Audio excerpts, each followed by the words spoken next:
forecast. And there's Mr. Darren Marash. Say hello to him if you're watching YouTube. Darren's our producer of that stream. Now, if you are up this morning, then maybe you were tempted to stay in bed, because I'll tell you, that rain coming down, the thunder and lightning, it was a cozy moment for us early in the early hours of Winnipeg morning here. Got quite a bit of rain. This should taper off for us for the rest of the morning, and then we're expecting a 30% chance of showers later, possibly some more. And our high today is going to be right around 22 degrees. Winds will be south 20 to 40, and once again gusting and increasing later this morning. Brandon, you have a 60% chance of showers continuing and possible thunderstorm this afternoon, a high 20 for you. And in Thompson, a different day, sunny in Thompson and a high of 19 in that city to the north. All right, let's go to Heather Wells and get headlines right now. Good morning. Good morning. Well, a Manitoba cardiologist says he would advise most people with cardiomyopathy not to give plasma. 22-year-old Rodiat Alabadi died after going into cardiac arrest while donating at a for-profit Winnipeg clinic last year. The chief medical examiner says she suffered a fatal cardiac arrhythmia in the setting of dilated cardiomyopathy, but adds it's irresponsible to definitively link her death to the donation process. We're going to hear more from this cardiologist at the U of M coming up. As well, a cool spring has meant delayed seeding for many Manitoba farmers. One Anola area farmer says he is at least a week behind, but is not yet in panic mode. Those stories and more coming up at 6:30. All right. Thanks, Heather. Thank you. This rain will be welcome for sure for farmers. Still lightly raining in Winnipeg with 9 degrees. Thompson's mainly clear, 0 right now. Light rain in Brandon already as well, and it's 9 degrees there. Your cold spot currently is -9 up in Churchill. The warm spot is right in the border. Emerson is 11 degrees. Well, stay with us. The latest in national and international news on World Report begins the show, and that is coming up here in about 1 minute from now, right at 6 o'clock. And then we're back with more local.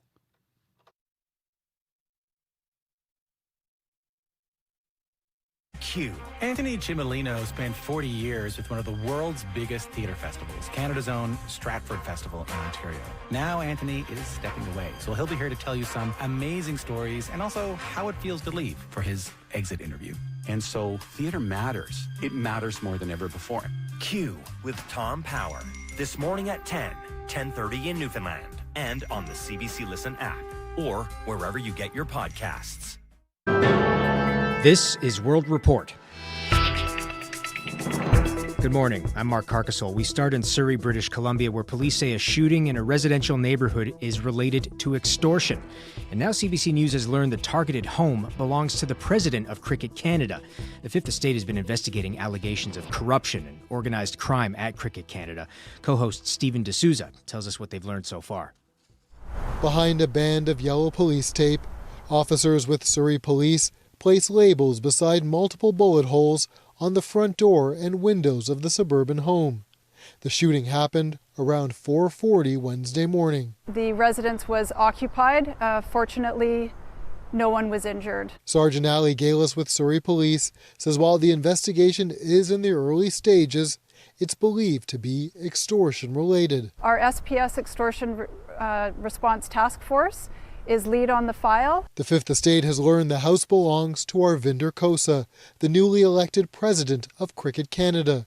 Police tell the Fifth Estate that an individual associated with the residence has received extortion-related threats. Anytime we do these types of investigations, we look at the history to the residents, to the occupants of the residence, and also to any associated businesses, and that's how we determine if it may or may not be extortion-related. A recent Fifth Estate investigation uncovered allegations of corruption and influence of organized crime involving Cricket Canada before Kosa became president. Sources told the Fifth Estate Kosa is linked to 2 local players who allegedly threatened a national team player and claimed they represented organized crime. Kosa has denied the allegations, saying it's all political propaganda. Stephen D'Souza, CBC News, Toronto. An Air France flight made an unexpected detour to Montreal on Wednesday. It was headed from Paris to Detroit, but ended up changing course over concerns about Ebola.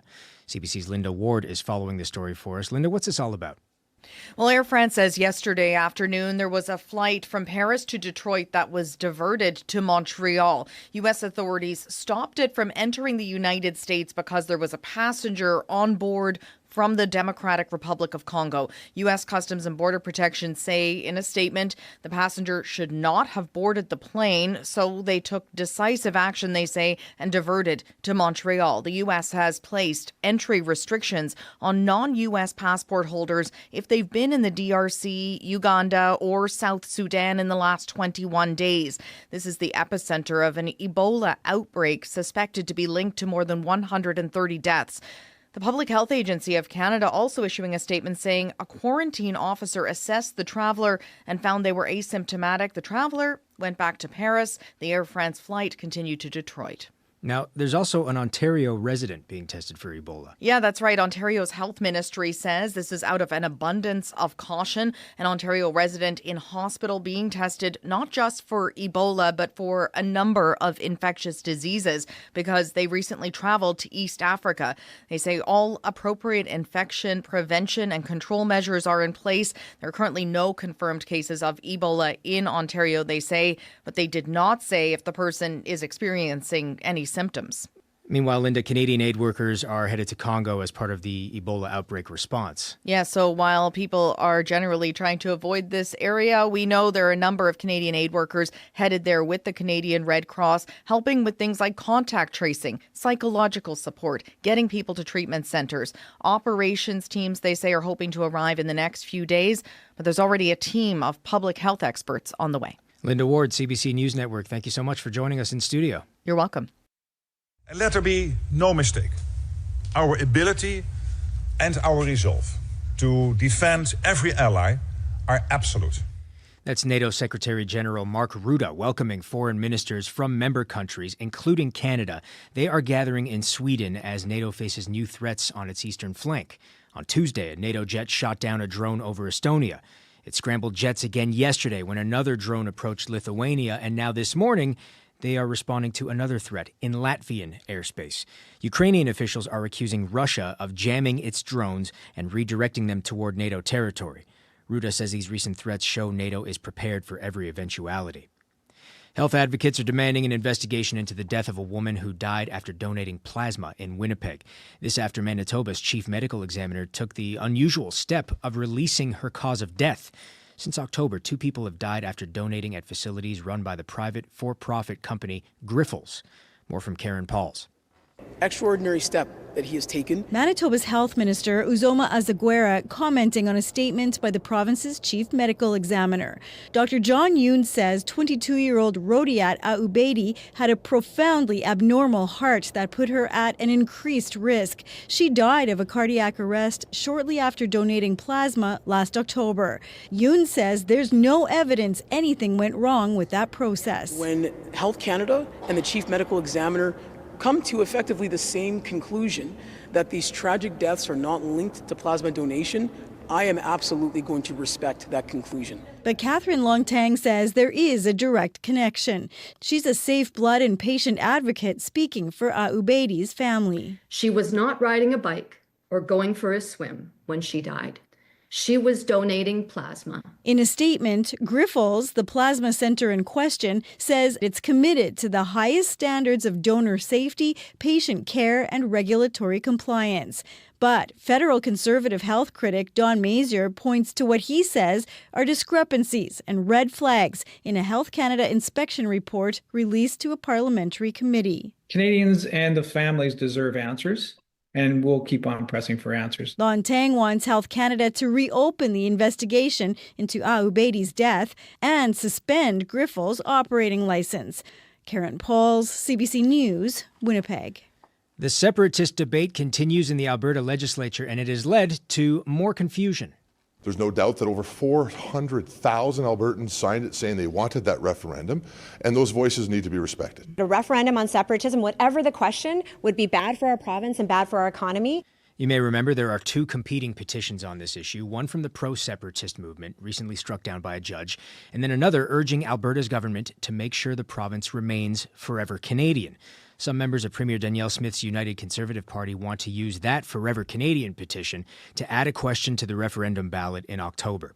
A legislative committee was debating the idea yesterday, but before they'd even voted, the UCP put out a news release saying the referendum would indeed go ahead. That caught MLAs like the NDP's Raki Pancholi off guard. We got into this meeting and we discovered that they'd already predetermined the outcome. UCP Minister Jason Nixon says it was all a big mistake. He says the news release was sent out in error. Caucus should not have done that. If we were to go after every member of the legislature every time staffers make a mistake, it would be ridiculous. So the question of whether Alberta will be holding separatist referendums this fall is still not really clear. The committee is supposed to meet again later today. And The Late Show makes its final curtain call tonight, ending a 33-year run for one of the titans of late-night talk. Stephen Colbert has been in the hosting chair for the last 11 years. CBS is pulling the plug in a move that critics say is politically motivated. Steve Futterman has more on that. Last July, CBS made the stunning announcement that Stephen Colbert would be going off the air. The network will be ending The Late Show in May. And CBS claimed it was purely financial, that the show, despite having the largest audience in late-night TV, was losing millions. Others were skeptical, suggesting the move was to win favor with Donald Trump. When the cancellation announcement took place, CBS's parent company, Paramount, was trying to get federal approval to sell itself to Skydance Media. Just a week after the announcement, the FCC approved it. Colbert has often used his monologue to criticize Trump. Last week, he mocked Trump for praising Chinese leader Xi Jinping. You're a great leader. Sometimes people don't like me saying it, but I say it anyway because it's true. I only say the truth. Congratulations. I only say the truth was Donald Trump's 1 billionth lie. Colbert fans are not happy. They wanted the Skydance merger and everything to go through.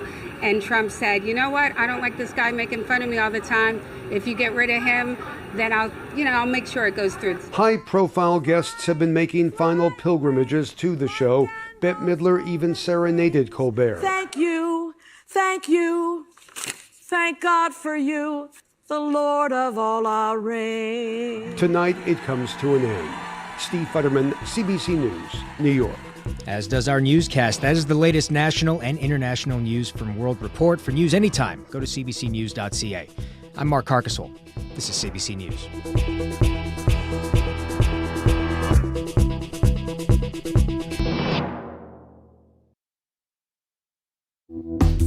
Oh, in southern Manitoba, people are going to want to stay in bed today. It's hard not to snuggle in when you hear the thunder rolling and the rain coming down.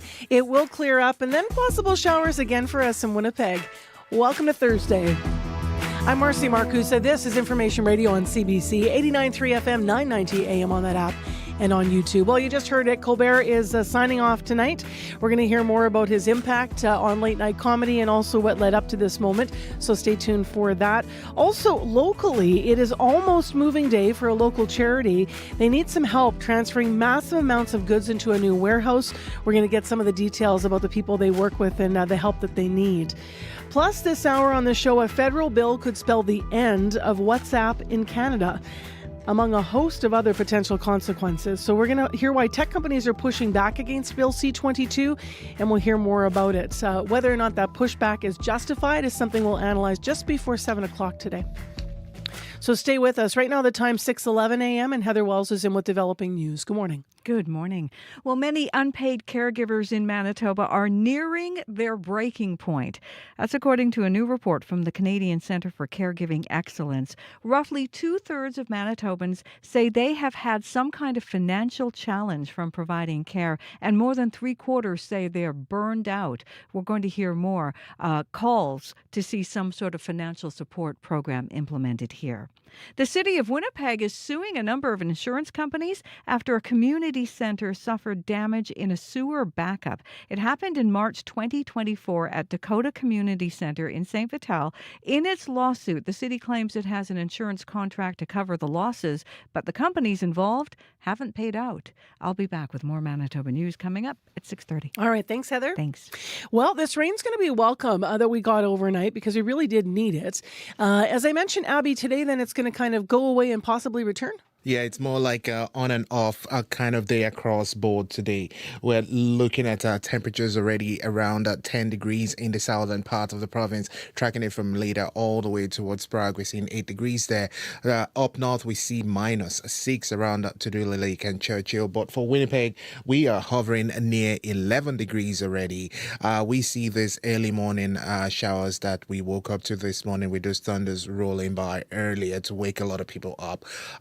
But we see the rains taper off and then it returns again at some points before we see that transition to a mix of sun and clouds. And then we are on our way to a beautiful high of let me see now. We're looking at I think high 22 in the today. 20s. Yeah. Like we're really going to shoot above the normals for the this time of the year because it's around 20, 21, and we warm up to 22. Corey later. approves. That's his favorite. That's 22. 22. I If was you- just saying the perfect weather is the weather I don't think about. If you look at a document I put in front of you, I highlighted Next week. somewhere next week, and I said, "This is the kind of weather Corey doesn't like." Yeah, Abby highlighted for you that next Wednesday, if it holds, it's supposed to be 36. Nightmare. May as well be -36. What's the point of going outside?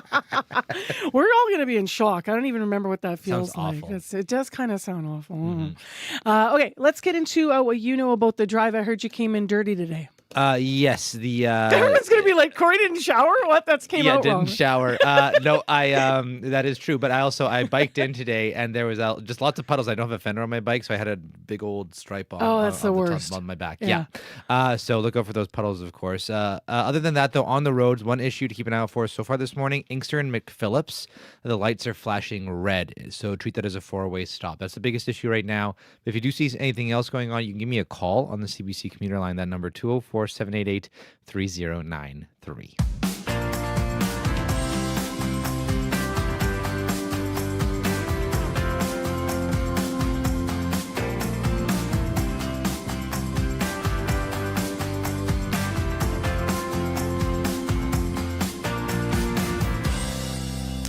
Well, let's begin the show talking about the charity that I mentioned that needs a little help. Linking Hope is a charity that gathers and distributes surplus supplies for people who have the need. But they've outgrown their space. So Christy Pearson has started the organization in her garage, but then she upsized to a warehouse right around the Disraeli Freeway, and now they have to move again.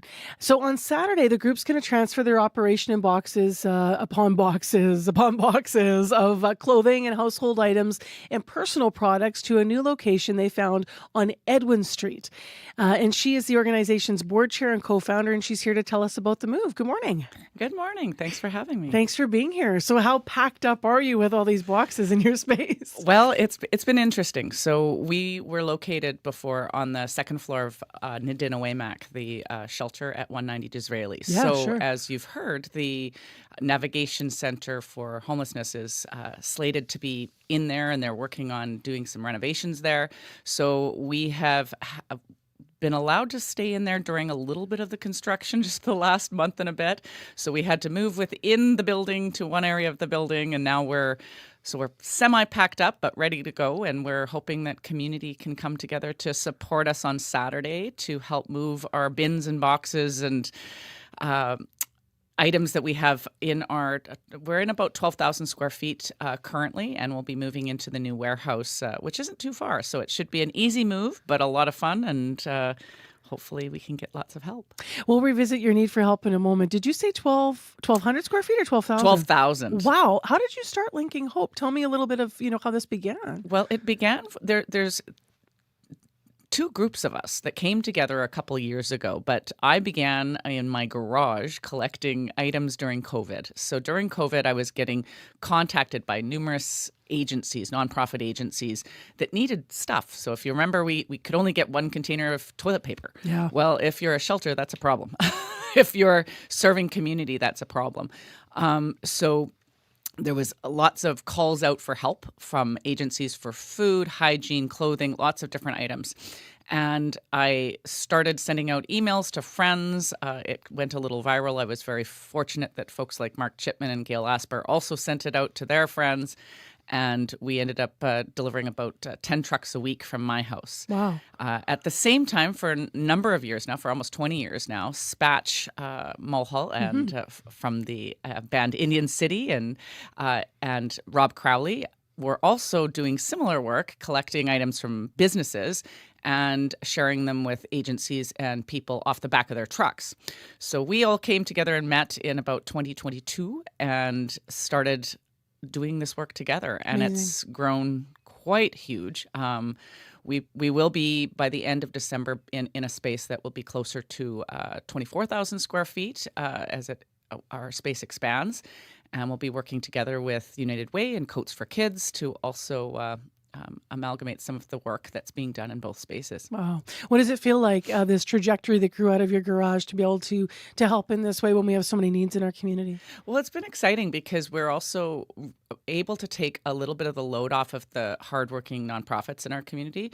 So if I use North End Women's Centre as an example, it's a tiny little building that the staff are kind of crammed into their office spaces the corner, and they have on to Euclid, I think. Yeah, and they have to keep all of the supplies that their folks going to their programs need in their offices. So things will be jam-packed in there.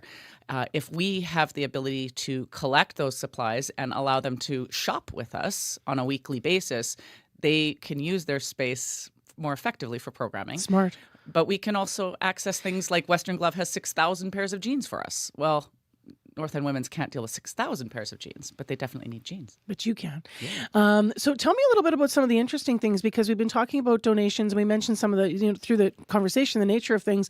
But I understand when you work with some businesses and they donate surplus, you get even things like, do you get furniture? Like, what did you get recently from the Fairmont Hotel? Well, yes, we haven't got it yet, but as you may have heard, the Fairmont's doing a massive renovation, and come end of June, beginning of July, all of that furniture will be coming out in order for them to do their renovation and upgrade our Fairmont to be something special. So they want to ensure that all those items, whether it's the beds, the bedside tables, the lamps, the linens, the toilets, the shower heads, everything doesn't end up in our landfill. So was it a problem for you to find your new space? Because as you said, you kind of were, maybe forced is too strong, but I mean, the province is going to reuse your space, so you have to go somewhere. So what was that like? It was a rush and challenging. Warehouse space, we wanted warehouse space in the downtown area. So right where our people need it most, and most of our agencies are downtown, North Point, Douglas, those areas. So we wanted that location. And we also needed loading docks and et cetera, et cetera. So yeah, it was not easy, but we have a nice space at 323 Edwin, which is right kind of behind the Sport for Life Center and the Assiniboine Credit Union there, in that little pocket. So we'll be in the same area as before. Okay, Saturday, what kind of help do you need, and what do people need to know if they want to connect up with you? Well, we need all sorts of help. The great thing with volunteering with Linking Hope at any time, whether it's this moving day or other times, is that we have a variety of activities so that can be done by volunteers. So we even have volunteers and workers come from DASH, folks with disabilities. We have elderly folks from church groups. We have young, strapping teenagers that come in and help us move large boxes. People that might have a truck or an SUV that can load things up and deliver them for us. So we have a variety of different activities that folks can do depending on their abilities or what they're able to do. And we'll be moving the items from 190 to 323. So we'll be between the two spaces and people will be at both. If people are able to come early at around 11, I would say go to 190 Disraeli into the back parking lot. And if you come a little bit later, you can head straight over to 323 Edwin and find us there. Okay, you guys should have good weather on Saturday. I hope so. I hope. There are periods of rain, but maybe it'll stave off a little bit for you. So we'll see. So Saturday, if you're early, around 11, you're going to the first location. If it's a little later, you might maybe some better help on Edwin in the back end. Good luck with the move. Thanks for telling us about Linking Hope and everything you do. Thank you. We'll also have cake because it is my birthday, actually, May 23rd. So. Well, happy birthday to you. So if cake can bring people out, maybe. Cake always brings people out, Christy. Come on now. Christy Pearson, live with us in studio, a board chair and co-founder of Linking Hope. So moving day is Saturday, 10 o'clock, 11 o'clock if you show up to the first site. As I mentioned, probably good to have a lot of hands, but lots of different jobs. So no matter your abilities, lots of different things they can get you busy with. Their website is linkinghope.ca. I'm just going to repeat that in case you want more information, linkinghope.ca. And because we talked about all the community organizations and how they all came together from Christie's basement to Spatch's back of the truck donations, we can't resist playing a little bit of Indian City. Here's Colors on CBC.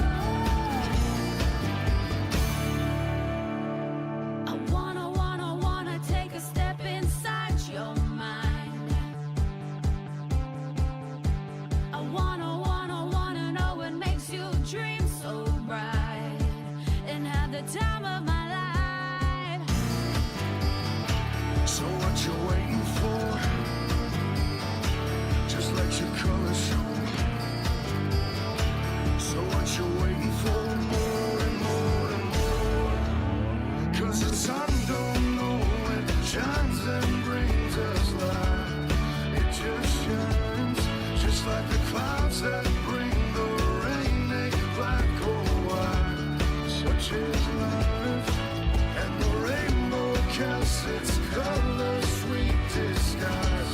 Across these skies, just let your color show. Just let your color show.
Colors from Indian City on 89.3 FM. You're on CBC this morning. I'm Marcy Marcusa. Thanks for joining us. Heather just properly correcting me on something I got wrong in the forecast here. So we did have that rain overnight, and it does look like it's behind us now then. So I think I was saying rain's going to return, but that rain's behind us. We're looking for a pretty decent day with a high of 22 degrees. It's going to be a little breezy in Winnipeg.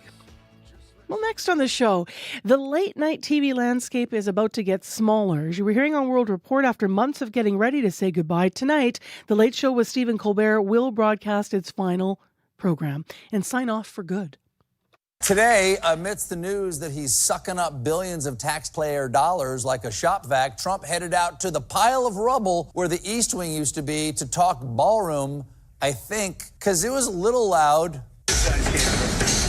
Give that to me, I'll hold it. As his polls get worse and worse, you know he's just going to keep finding louder and louder places to answer questions. I will now answer your questions about Iran while I froth this latte. I can't hear you. It's hard not to laugh at Stephen Colbert's humor. He was so clever. That's a clip of The Late Show from earlier this week. For more on Colbert and his impact on late night, we have Barry Hertz on the line. He's deputy arts editor and film editor at the Globe and Mail. Good morning. Good morning. Before we get into sort of the current, political climate here, what do we lose, not only as viewers, but do you think culturally when a mass market show with this regular dose of political satire goes away? I think we lose a bit of our democratic spirit and our, reputation in the West as a bastion for creative freedom and creative expression. The fact that we can have late night comedians, anybody, on a mass marketed, mass available platform castigating and satirizing those in power, I think that speaks volumes to the rest of the world. There are so many places, so many countries where you could not do that at all. He brought his own brand, obviously. For people who haven't followed his career, The Late Show obviously wasn't his introduction to late-night audiences. The Colbert Report was 9 years before that, almost 10. That was a spin-off, too, of a character that he played on The Daily Show, just for folks that haven't followed his career. What do you think he brought to the landscape that separates him from his fellow late-night hosts? Or maybe did he pave the way for a different style of humor? I think he was kind of like a little bit in the Johnny Carson mold of a straight man telling it like it is and taking some rim shots at people. He wasn't like Letterman, who he, came afterward. Letterman invented kind of a new language of comedy, surreal and absurd, through the prism of late night. He was more a guy who came on, was sincere, and was also, kind of angry, but not in a righteous way, but more of a can you believe what's going on? And I'm going to tell it to you straight here with a dash of humor. So I think he was just the kind of right spokesman for the moment, for the public consciousness, and saying there's crazy stuff going on right now. I'm going to tell it to you. I'm going to be funny about it, but we're also going to talk about real things. There's been a lot of controversy, obviously, around the Late Show being canceled. CBS making the announcement last summer, network saying it was a financial decision. A lot of critics aren't buying that. Can you remind us how it got to this point? Yeah. So there's kind of two lines of thinking in this, and that there's the one from the CBS corporate line of thinking that says, it's a very expensive television show to produce, ratings have been declining, and we're going to sunset out that era of the Late Show. And, they weren't announcing a new host for it. It's just that the show itself was done. Now, there's the other line of thinking that says CBS is under new corporate ownership since late last year with the Ellison family, and that family is very close to the Trump administration. And Stephen Colbert has been a direct target of Trump, by Trump, and saying he should be canceled and so forth. So, not to be cynical about it, but it doesn't take a lot of connections to see that maybe CBS caved to political pressure to protect their other business interests. In a tribute, because we're getting ready for that now, to Stephen Colbert and the Late Show, Jimmy Kimmel and Jimmy Fallon say that their shows are going to go dark tonight, actually. What does the cancellation mean for the future of other late night television shows? I think if I was, either of those two Jimmys, I would be looking over my shoulder pretty nervously. Late night is just not the deliverer of ratings that it used to be. People just aren't staying up to watch linear television at that hour. We're getting most of the, highlights a day or two later via our social media feeds. And they're very, just like Stephen Colbert's show, very expensive to produce. So you have to feel that those guys are probably looking around and feeling like, well, I better make the most of it right now because, tomorrow it might be a totally different story. All right, Barry, thank you very much for your time. Thanks for having me. Barry Hertz is Deputy Arts Editor and Film Editor at the Globe and Mail.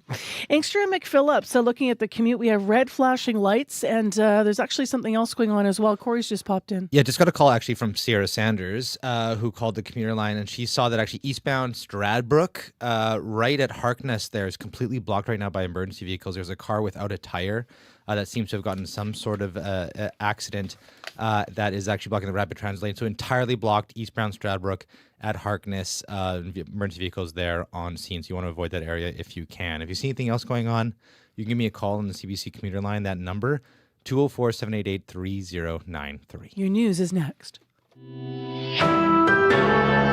This is CBC News. Good morning. I'm Heather Wells in Winnipeg. At 6:30, the showers are ending. We had thunderstorms overnight. Right now we're at 10 degrees, mix of sun and clouds, and becoming windy this afternoon, but warm. A high today of 22. A Manitoba cardiologist says anyone thinking of donating plasma should first clear it with their doctor. 22-year-old Rodiette Alabedi died after going into cardiac arrest while donating at a for-profit Winnipeg clinic last year. The chief medical examiner says she suffered a fatal cardiac arrhythmia in the setting of dilated cardiomyopathy. Dr. Justin Cloutier is an assistant professor in cardiology at the University of Manitoba. He says the plasma donation process could cause stress that might be dangerous for someone with underlying heart issues. If your pump's not working and you're flogging it with lots of fluid or drawing a bunch of fluid out, you're not going to be able to compensate the same way. So you're going to be more likely to have things like low blood pressure, fainting spells, develop fluid on the lungs acutely while you're doing the plasma donation. Those are some risks. Alabedi is one of two people who died in Winnipeg after donating plasma. Health Canada says there is no connection between either death and the plasma donation process. Alabedi's family is calling on Health Canada to reopen its investigation. A new report says 65% of Manitoba caregivers have some form of financial hardship from providing care. The report from the Canadian Centre for Caregiving Excellence found caregivers in this country are at a crisis point. They're people who provide unpaid support to a loved one who needs help because of disabilities, health conditions, or aging. James Gennaro is the Centre's Director of Policy and Government Relations. He says the caregiving role wears on people's mental health. 77% of caregivers tell us that they've experienced some sort of negative impact on them. The level of anxiety in this population is very high.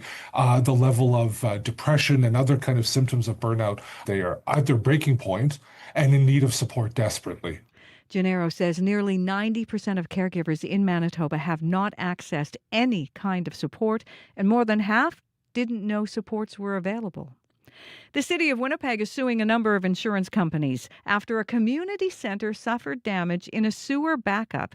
It happened in March of 2024 at Dakota Community Centre in South St. Vital.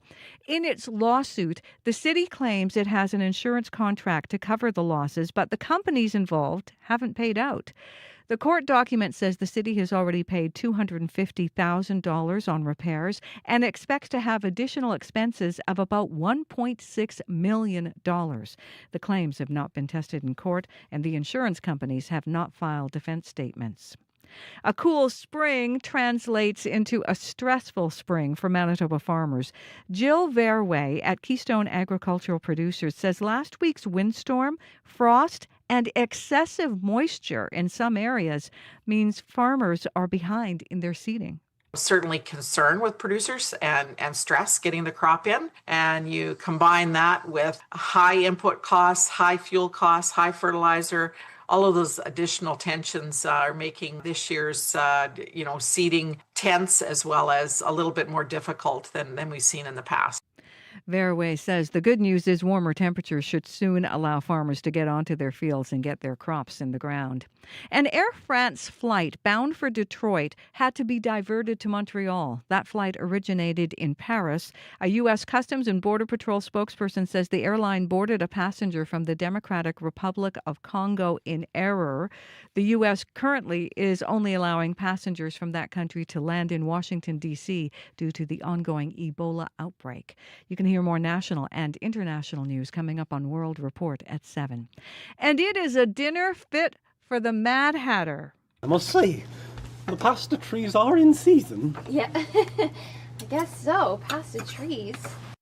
Mad Hatter Andrew Dirksen and Maya Klassen as Alice. A sample of Blumenort's upside-down dinner at Grandpa's Cafe. Rena Nerbus explains Alice in Blunderland. You will get fed a good dinner, but it's going to confuse your brain because you're going to be looking at dessert and thinking it should taste sweet, but it's going to be savory.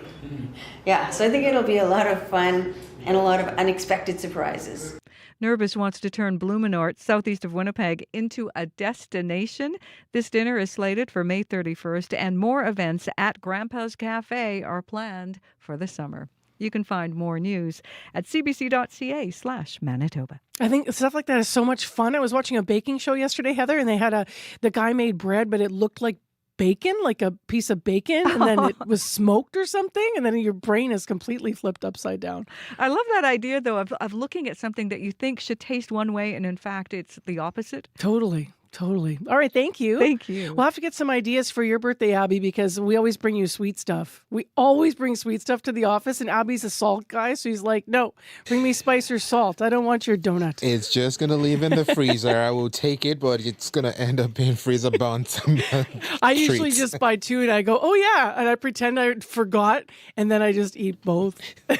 Not a good habit. All right, let's get into what's happening in the weather. Well, the province is really going to be enjoying more like a peaceful spring day with mild conditions in the south, and of course we're already seeing sunny conditions in the northern part of the regions, while the south just making that transition from the rain we saw earlier to clear skies. Forecast for the city and nearby areas in the Red River Valley region brings morning clouds after that showers we saw overnight. This is going to be yielding to a mix of sun and clouds, and then we notice some windy conditions.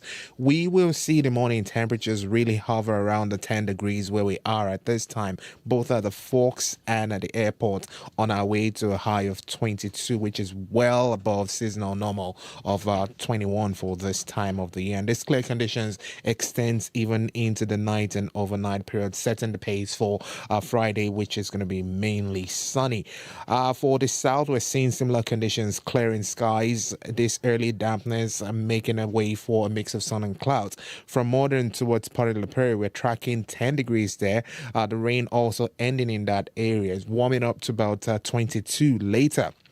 For regions around Brandon towards Nipawa, we're seeing cloudy skies there, 8 degrees at this time, on a way to a high of 20 degrees later, though we still see a good chance of showers and the forecast and some thunderstorms still tracking in that region. Dauphin all the way towards the Roblin area, mainly sunny at this time, 6 degrees we're tracking, high of 16, and an afternoon risk of a thunderstorm in the forecast. Then towards the Gimli area, we're seeing a more like light showers ending at this time, aiming for a high of 19 under some breezy southern winds.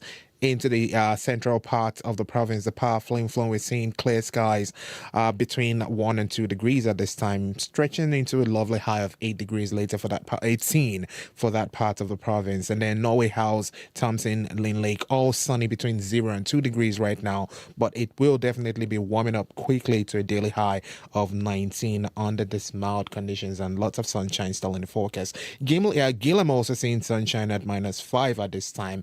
You get to 12 degrees to Driller Lake, -2, climbing to an afternoon high of 15, while Churchill and the rest of the York region, we're seeing -8 there. Looking forward to a sunny high of 6 degrees later. So it's going to be bright and comfortable across the province today, Marcy. Everything's going to turn green. Yeah, looking at what we've had in the last, let's just say 2 weeks compared to where we're stretching into, it's going to be comfortable. We're expecting a high of 22 in the city today. Right now, it's 10. Stress, though, I'm guessing, because imagine if you're a tree and you're like, it's 0, it's raining, it's 22, wait, it's 36 next week. You know what I mean? I know, Marcy. Yeah, be all over the place.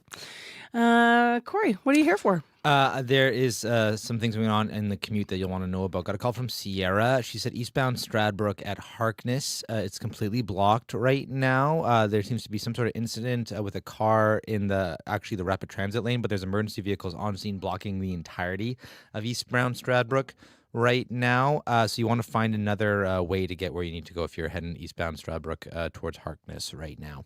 If you do see anything else going on, though, you can give me a call on CBC commuter line. Inkster and McPhillips as well, also still flashing red, those lights there. Look out for that, too. Give me a call, 204-788-3093. All right, thank you. Thank you. And don't splash anyone out there. It is at 21 minutes to 7 o'clock. Crystal Roundlacan joins us with business news this morning. Hello. Hi, good morning, Marcy. So let's start with SpaceX. They've revealed some plans for what could be the biggest ever initial public offering. What are they saying about it? Yes, so Elon Musk announced plans yesterday for one of the biggest sales of stock to the public ever for his space company. But a filing shows the business is currently losing billions of dollars a year. So SpaceX lost $2.6 billion from operations last year after making more than $18 billion in revenue. And the losses kept piling up at the start of the year, too. So still, though, this initial public offering is expected to rank among the largest ever, possibly surpassing the current title holder, Saudi Aramco, the oil giant that went public 7 years ago. So the stock sale could make Musk the world's first trillionaire. So he founded SpaceX in 2002 and is a major owner of the company. And Forbes currently puts his net worth at $839 billion. Wow. Next, to a story about CN Rail. They're pledging $100 million to fight homelessness. Interesting, these stories are back to back. What are the details on this? Yes, so Canadian National Railway says it is increasingly witnessing homelessness along its North American rail network. So it is pledging $100 million over 10 years to fund community groups and shelters that offer services to the unhoused. So nonprofits in Canada and the U.S., including groups running research projects on homelessness, will be able to apply for funding starting in July and until September. And for Montreal, where CN is headquartered, the company is donating $1 million to 4 organizations that help the unhoused. So Olivier Shook is a senior vice president and chief legal officer at CN and says he does recognize the limits of corporate money, though. We're also very realistic. It's a very complex problem. It will require more investment, which is why, like I said, I'm hoping that what we do today will inspire others in the private sector and in the public sectors to do more. And last month, the Quebec government released numbers showing that homelessness has increased across that province. So conducted last April, the survey counted more than 12,000 people who were visibly homeless, representing an increase of about 20% from the last count in October of 2022. And switching gears here, James Murdoch has struck a major media deal. Yes, so he has made an agreement to acquire New York Magazine and the Vox Media Podcast Network. So the deal with the liberal-leaning Vox will significantly expand the portfolio of the 53-year-old son of conservative media mogul Rupert Murdoch. So the deal, valued at more than $300 million US, stands to boost his influence over news and entertainment. And the podcast division has a reach coveted by advertisers and rivals that of cable television news networks. So the deal is expected to close within weeks. And a note, Rupert Murdoch also owned New York Magazine from 1976 to 1991. And this deal comes less than a year after the Murdoch family reached a deal on control of the 95-year-old's media empire when he dies. So several years ago, James was locked in a fierce dispute with his father over the editorial direction and future of the family's media empire. Now, James eventually resigned from the board of News Corp, and more recently, he and his two sisters sued their father to block his efforts to change the terms of the family trust. But their older brother, Lachlan, secured control of the family's media empire, effectively shutting out James and his sisters. Not fun times around the holiday table for them. Yes, I would imagine that is a very interesting family dynamic that they have. And of course, you know, their family allegedly, the show Succession is based allegedly on their family. So I know you're off tomorrow, so we'll talk to you next week, and have a good break. All right. Thanks, Marcy. Appreciate it. That's Crystal Lee Ramlicam with Business News live on CBC.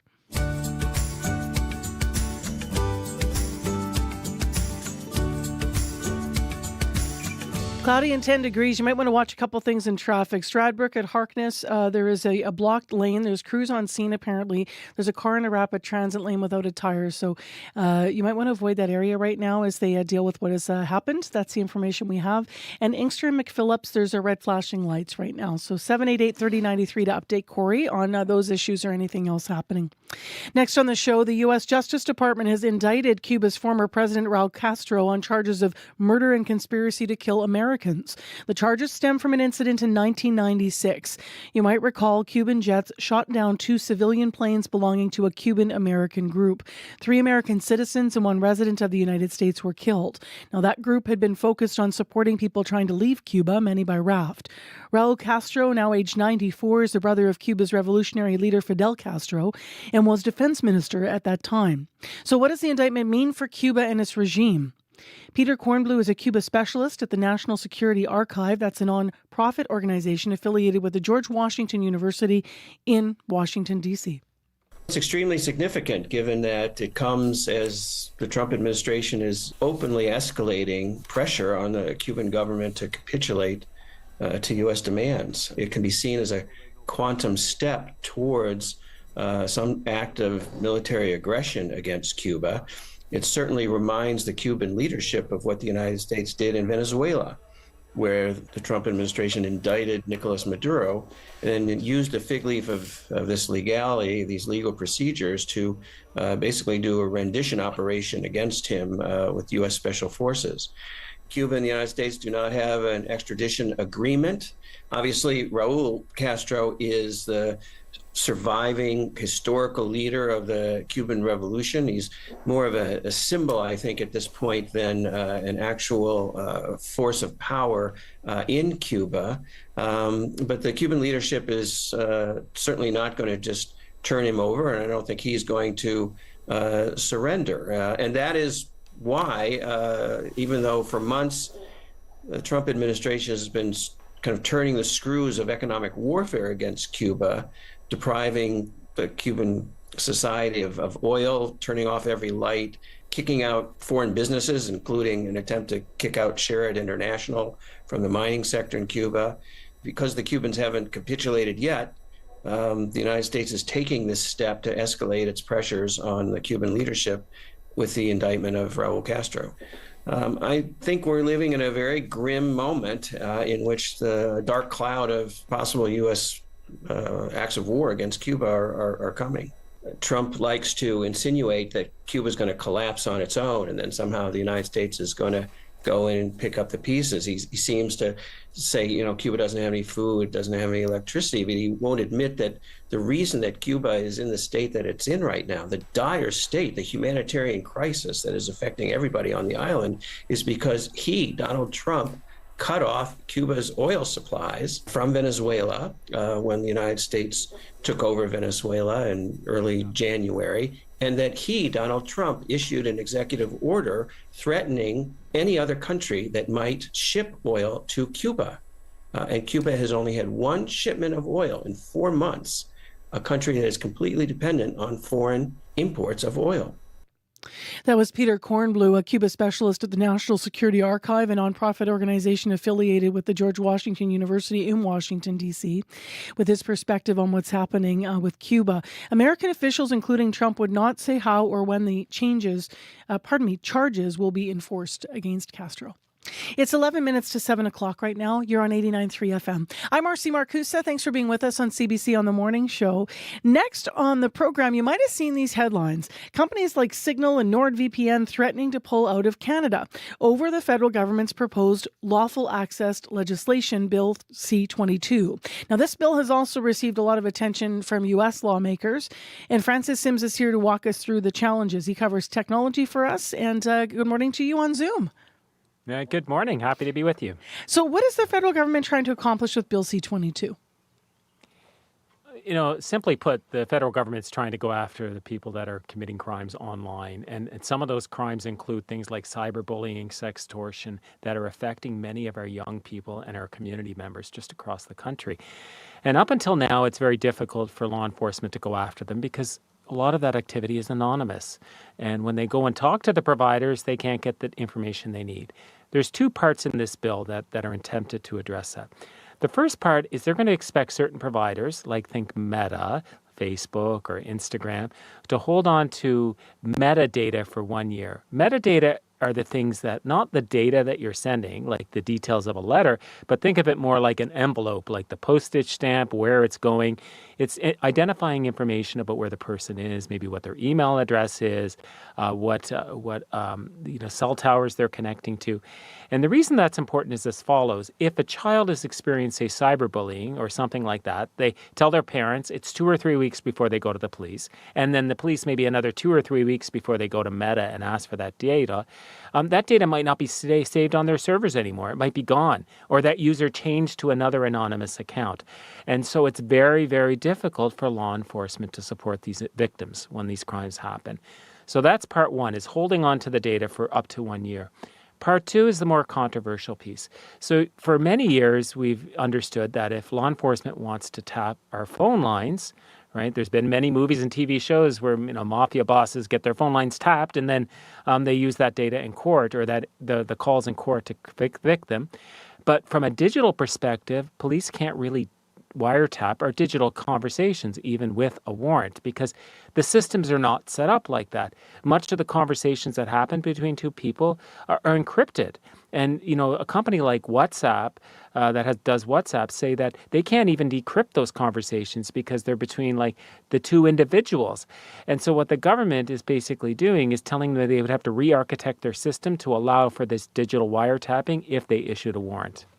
Why are tech companies not happy? What are the main concerns?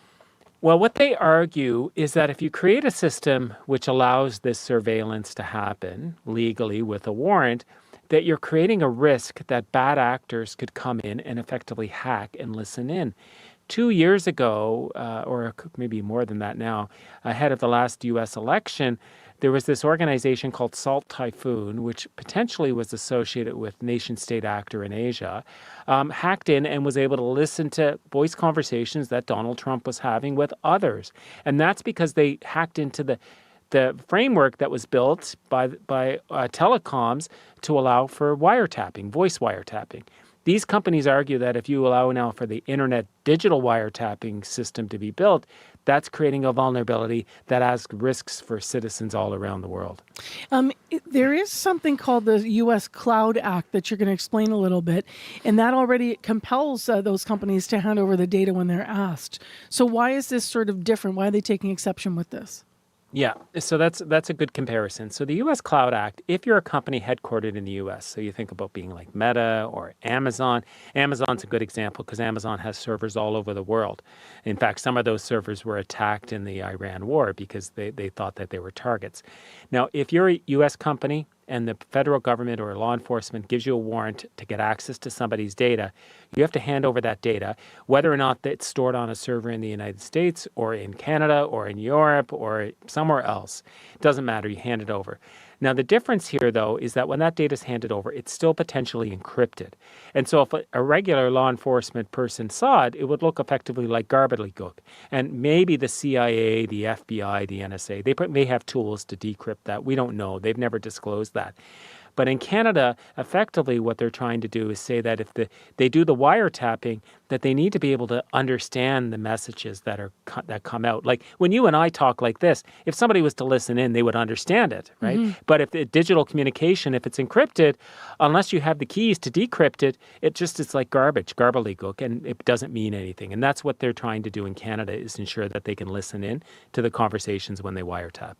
Well, what does it actually mean for Canadians if the companies, though, do pull out? Well, it's a loss. If these companies like Signal, WhatsApp, the encrypted piece pulls out, that's not great because there's lots of legitimate reasons for private communication, anonymous communication. Like you think whistleblowers, you think journalists, you think people may be fleeing intimate partner or domestic violence and need a way to communicate knowing that the person they're afraid of is not going to be able to see what they're saying. Those are legitimate things that we don't want to lose. And then the second thing is, if you have, say, an iPhone and you run out of space on your iPhone, you're given the option to store it in the cloud, and Apple will encrypt that for you. What they did in the UK when this law was passed is they said, okay, we're still going to let you store the data in the cloud, but we're no longer going to encrypt it, so that if it's attacked or hacked, and people can just see it because it looks like plain text. So it's not just about these companies disappearing, but it's about the level of security that we might have for our data on the cloud that might change as well if this happens. And then what about beyond messaging apps? There's some concerns about Bill C-22 and how it would affect online privacy for Canadians, right? Yeah. So for decades, we accept the fact that police can wiretap our phones with a warrant. That's just the way it is. But with online communication, it's a different world. People have a sense of, not just being a privilege to have privacy, but also potentially being a right. And recent polls across Canada show that Canadians aren't 100% in support of this move. And so it's not clear what the government will decide in the end because people are worried that if you give the government a system, even with a warrant to listen in, that they may listen in when you don't want them to listen in. And before you go this morning, I mean, this isn't law yet. Do you think these, the pressure, the threats from the tech companies pulling out will affect the bill passing here? Yeah, I think the first piece where we get these companies to hold on to the metadata, the IP address and stuff like that for a year, that's low-hanging fruit. I think that'll go. But the second thing where we're convincing these companies in the U.S. to do something for us, we're a small fish in a big pond here, and I don't think they're going to listen to us alone. So it's going to be a while before anything like that ever happens, even if Canadians support it. All right, Francis, thank you very much. My pleasure. Thanks for having me. That's Francis Sims via Zoom live with us this morning, the Associate Dean of the Faculty of Applied Sciences and Technology at Humber Polytechnic. It is now 4 minutes to 7 o'clock, and let's dip into your weather, traffic, and look at the next hour here. So it's cloudy and 10 degrees after rain and rumbling overnight, a high of 22 in Winnipeg. We should have a pretty decent day with a mix of sun and cloud. In traffic, avoid Inkster and McPhillips, red flashing lights there. You can go through, but red flashing lights. Avoid Stradbrook and Harkness right now. We're trying to get more information. There's a block lane, crews on scene, a car in the rapid transit lane without a tire.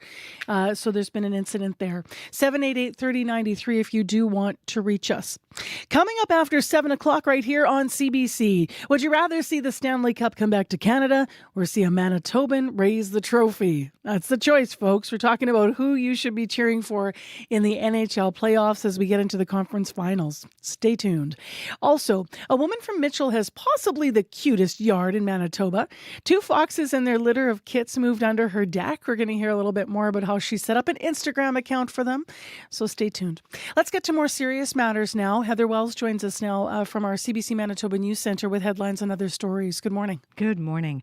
A Manitoba cardiologist says he would advise most people with cardiomyopathy not to give plasma. 22-year-old Rodiat Alabadi died after going into cardiac arrest while donating at a for-profit Winnipeg clinic last year. The chief medical examiner says she suffered a fatal cardiac arrhythmia. Dr. Justin Kluche in cardiology at the University of Manitoba says the plasma donation process could cause stress that might be dangerous for someone with underlying heart issues. Her family is calling on Health Canada to reopen its investigation. A cool spring has meant delayed seeding for many Manitoba farmers. Environment Canada says May long was one of the coldest on record. Derek Ruckhall farms near Enola and says he's at least a week behind and not yet in panic mode. We'll hear more from him in our next local news coming up at 7:30. Thanks, Heather. All right, let's get into a little update here on traffic that just came in. There's a fire truck still blocking the curb lane at Stradbrook at Harkness. However, apparently you can get around the median lane, so just mention that for you. 788-3093 with updates. World Report's coming up next year on CBC at 7 o'clock. It's 1 minute to right now. Stay with us. I'm Marcy Marcusa.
On the current. Autism researchers in Toronto have identified a previously overlooked gene linked to the repetitive behaviors and social interactions of the condition. We'll talk about how this could lead to new genetic tests and therapies in the future. That's coming up on The Current. The Current with Matt Galloway. This morning at 8:37, 9:07 in Newfoundland, and on the CBC Listen app.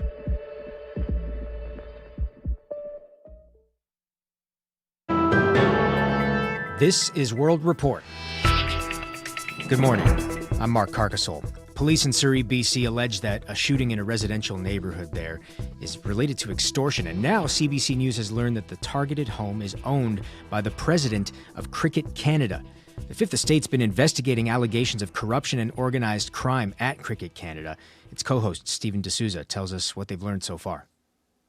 Behind a band of yellow police tape, officers with Surrey Police place labels beside multiple bullet holes on the front door and windows of the suburban home.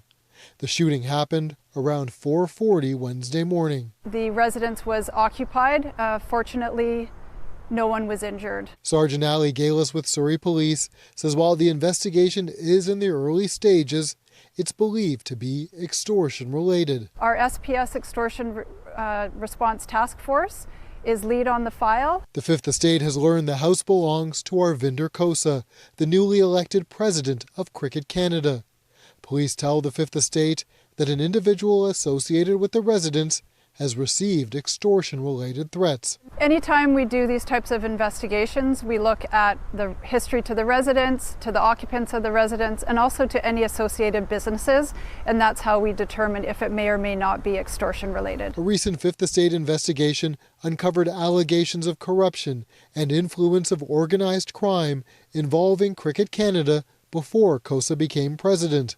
Sources told the Fifth Estate Kosa is linked to 2 local players who allegedly threatened a national team player and claimed they represented organized crime. COSA has denied the allegations, saying it's all political propaganda. Stephen D'Souza, CBC News, Toronto.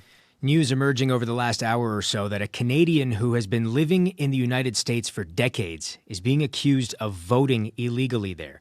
Sonny Manhertz is charged with 1 count of unlawful voting by an alien and 1 count of casting a ballot known to be fraudulent. The 40-year-old has held permanent resident status in the U.S. since 1987. Prosecutors allege Manhertz declared on official registration forms that he was a U.S. citizen and proceeded to vote in multiple federal elections. He faces up to 5 years in prison and more than $100,000 in fines. Nothing has been proven in court yet. About 450 pro-Palestinian activists detained by Israel in international waters are now headed home. The group, which includes 12 Canadians, was seen being taunted by Israel's national security minister. As Cameron McIntosh reports, video of the incident has sparked global condemnation. A convoy carries pro-Palestinian activists detained at sea by Israel, being sent out of the country today after spending a night in an Israeli prison. Suhad Bishra is one of the lawyers representing them. A lot of violence. We know of at least 2 participants who were hospitalized. A flotilla of more than 50 ships carrying about 450 pro-Palestinian activists, including 12 Canadians, was trying to breach Israel's maritime blockade of Gaza. Israeli forces fired warning shots with rubber bullets at some of the ships as they detained the activists in international waters. Free Palestine! A video posted by Israel's national security minister Itamar Ben-Gvir showed him taunting some of them. Others were shown forced to kneel with their hands bound, prompting international outrage. UN spokesperson Stefan Dujarric. Everyone who has been detained by the Israeli authorities who are members of the flotilla needs to be treated with respect and dignity. Canadian Prime Minister Mark Carney called the treatment of the activists abominable. The 12 Canadians are now among those headed home. Canada, one of many countries to summon its Israeli ambassador to express its anger and demand some answers. Cameron McIntosh, CBC News, Jerusalem. Teams with the Canadian Red Cross are headed to the Democratic Republic of Congo to help battle the Ebola outbreak there. The teams will help with contact tracing and moving people to treatment centers. There are more than 600 cases and 139 deaths now that have been linked to the rare Bundibugyo strain of Ebola. Trish Newport is with Médecins Sans Frontières in the DRC. She says getting the outbreak under control is going to take some time. There's also very limited diagnostic capacity, and this means that it takes a long time to get any results when people are tested. And it's very difficult to put surveillance systems into place when you don't know who has Ebola and who does not have Ebola. The World Health Organization estimates it could take up to 9 months to develop a vaccine for this Bundibugyo strain.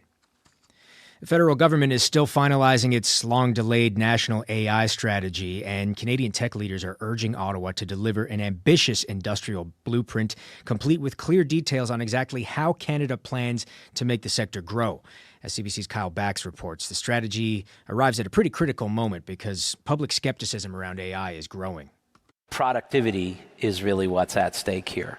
As Ottawa continues to develop a new national artificial intelligence strategy, Louis Tattoo expects to see a detailed plan to build. He's with Montreal-based AI firm Coveo. I'm looking for the government to truly be a catalyst for the infrastructure required that the country needs. The delayed strategy comes at a time when public sentiment could be shifting as major companies cut jobs, newer AI models cause security concerns, and the technology plays a role in tragedies such as the mass killing in Tumbler Ridge, BC.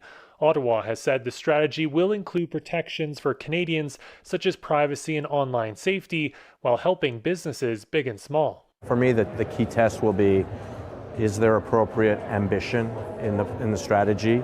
Mirko Bibic is chief executive of Bell Canada. It's okay to be great at the science of AI, and we have been, but we don't want kind of a brain drain and all our excellent research being exported out of the country. More power-hungry data centers means much more electricity. That's why Michael Arbus wants a new AI strategy to be closely tied with other federal policies like the National Electricity Strategy. Arbus is with Moomoo Canada, a digital investment firm. Wouldn't it be grand to say in a few years that we're a net exporter of compute, just like we are with natural resources? As a country, it'd be a wonderful position to be in. While the plan is finalized, Ottawa is still moving ahead with supporting new data center projects across the country. Kyle Bax, CBC News, Calgary. At the provincial legislature in Alberta, the separatist debate creating more confusion. There are two competing petitions on the issue from the pro and anti-separatist movements. Now, the pro-separatist petition, you likely remember, was recently struck down by a judge. The other urges Alberta's government to make sure the province stays forever Canadian. And some members of the United Conservative Party want to use that second petition to add a question to the referendum ballot in October. Now, yesterday, as a legislative committee debated the idea, before they'd even voted on it, the UCP put out a news release saying that, yes, the referendum would go ahead. Many MLAs, like the NDP's Raki Pancholi, not too happy about that. We got into this meeting and we discovered that they'd already predetermined the outcome. UCP Minister Jason Nixon, trying to calm the waters, says the news release was sent out in error. Caucus should not have done that. If we were to go after every member of the legislature every time staffers make a mistake, it would be ridiculous. Still not exactly clear at this point whether Alberta will be holding a separatist referendum this fall. The committee's supposed to meet again later today. Researchers at Ottawa's Carleton University could lead to more people surviving powerful earthquakes. Engineers are not only looking at how well buildings can withstand the tremors, but also how they can be designed differently to minimize injuries and damage. More from CBC's Stu Mills. For modern buildings, very rare that you'd ever have a problem in an earthquake that has to do with life safety, right? Carleton engineering professor Jeffrey Orochko says Canadian schools and office towers are safe. But it turns out people are still injured either when a drop ceiling comes down on office workers in a blizzard of tiles or when partitions tumble like dominoes. When a ceiling falls down, it gives people the understanding that the building now is not safe. So the building could be totally safe, but the ceiling falls down or gets severely damaged, and then everybody wants to leave the building. In Taiwan and in Kobe, Japan, that stampede for the exit has caused injuries. Researcher David Lau says if the light fixtures and sprinklers shake free in a hospital or in a school, for instance, that crucial facility then becomes unusable. We want to reduce the amount of damage. We want to reduce the amount of downtime after earthquake. Since Orochko and Lau can't wait around for real earthquakes, they make them on a robotic shake machine. It simulates famous historical tremors or ones that haven't happened yet. The data on how and when things fall apart can then be passed along to manufacturers and building code regulators. We want to go beyond safety. We want to improve performance. The researchers say Canadian quakes are more likely to cause an expensive disruption than loss of life, but in the future, this research will mean even a costly shutdown is something towns and cities won't have to endure. Stu Mills, CBC News, Ottawa. That is the latest national and international news from World Report. I'm Mark Carcasole. This is CBC News.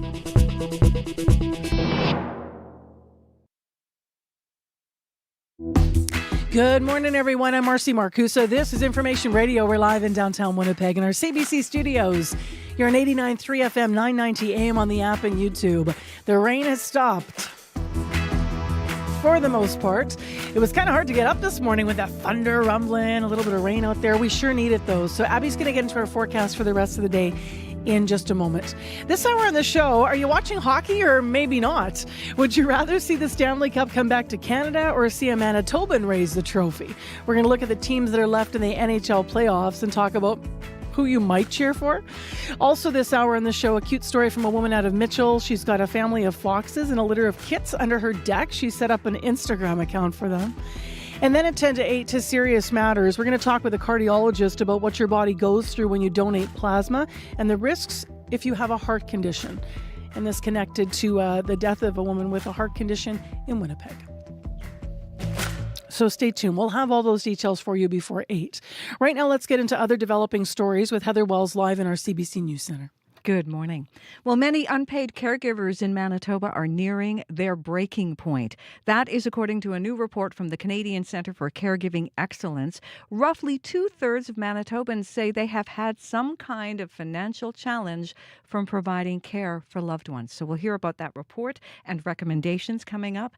The city of Winnipeg is suing a number of insurance companies after a community centre suffered damage in a sewer backup. It happened in March of 2024 at Dakota Dakota Community Center in South St. Vital. In its lawsuit, the city claims it has an insurance contract to cover the losses, but the companies involved haven't paid out. I'll be back with more Manitoba News coming up at 7:30. All right. Thank you, Heather. Thank you. Let's go to the weather now. Abby. Yeah, Marcy, the province seeing a mix of sunshine and some rain showers still lingering in some parts of the regions. We will see temperatures hovering between 8 to 10 degrees in the southern regions, while up north we're already seeing lots of sunshine and temperatures pretty warming up fast for the northern regions. For Winnipeg, we're seeing cloudy conditions after this overnight rain we saw. Now, temperature around 9 degrees. I told you we'll be hovering between 9 and 10 before we hit a sunny high of 22 later in the day. But look out for those windy conditions coming from the south, as they're going to be picking up really some gusts as we get into the day. And across the southern regions, we're seeing 8 to 10 degrees as mentioned. Still localized showers in some areas. We're tracking some thunderstorms actually in the Gimli area this time, so look out for that. But the northern half of the province, mainly stable for now. Bright skies, sunshine stretching across board. The uniform temperatures we're seeing in most of the areas, and we'll see highs really get to 12 degrees in some areas, and some regions up north will get to 15. But for the south, we're looking at 22s, 20s, 19s, and 16s across board. Winnipeg will warm up to 22 later today. All right. Thanks, Abby. Thank you.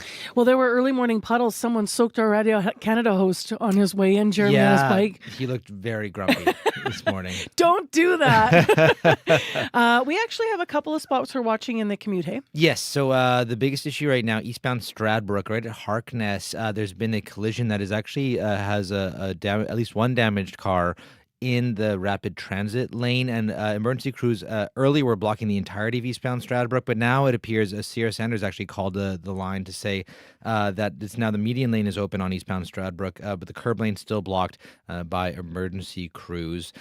So it's still going to be probably pretty slow going on eastbound Stradbrook this morning. As well, McPhillips and Inkster, the lights there flashing red, so do look out for that. Might be slow going there as well. If you see anything else, if you have any updates on any of that you're seeing out there, you can give me a call on the commuter line 204-788-3093.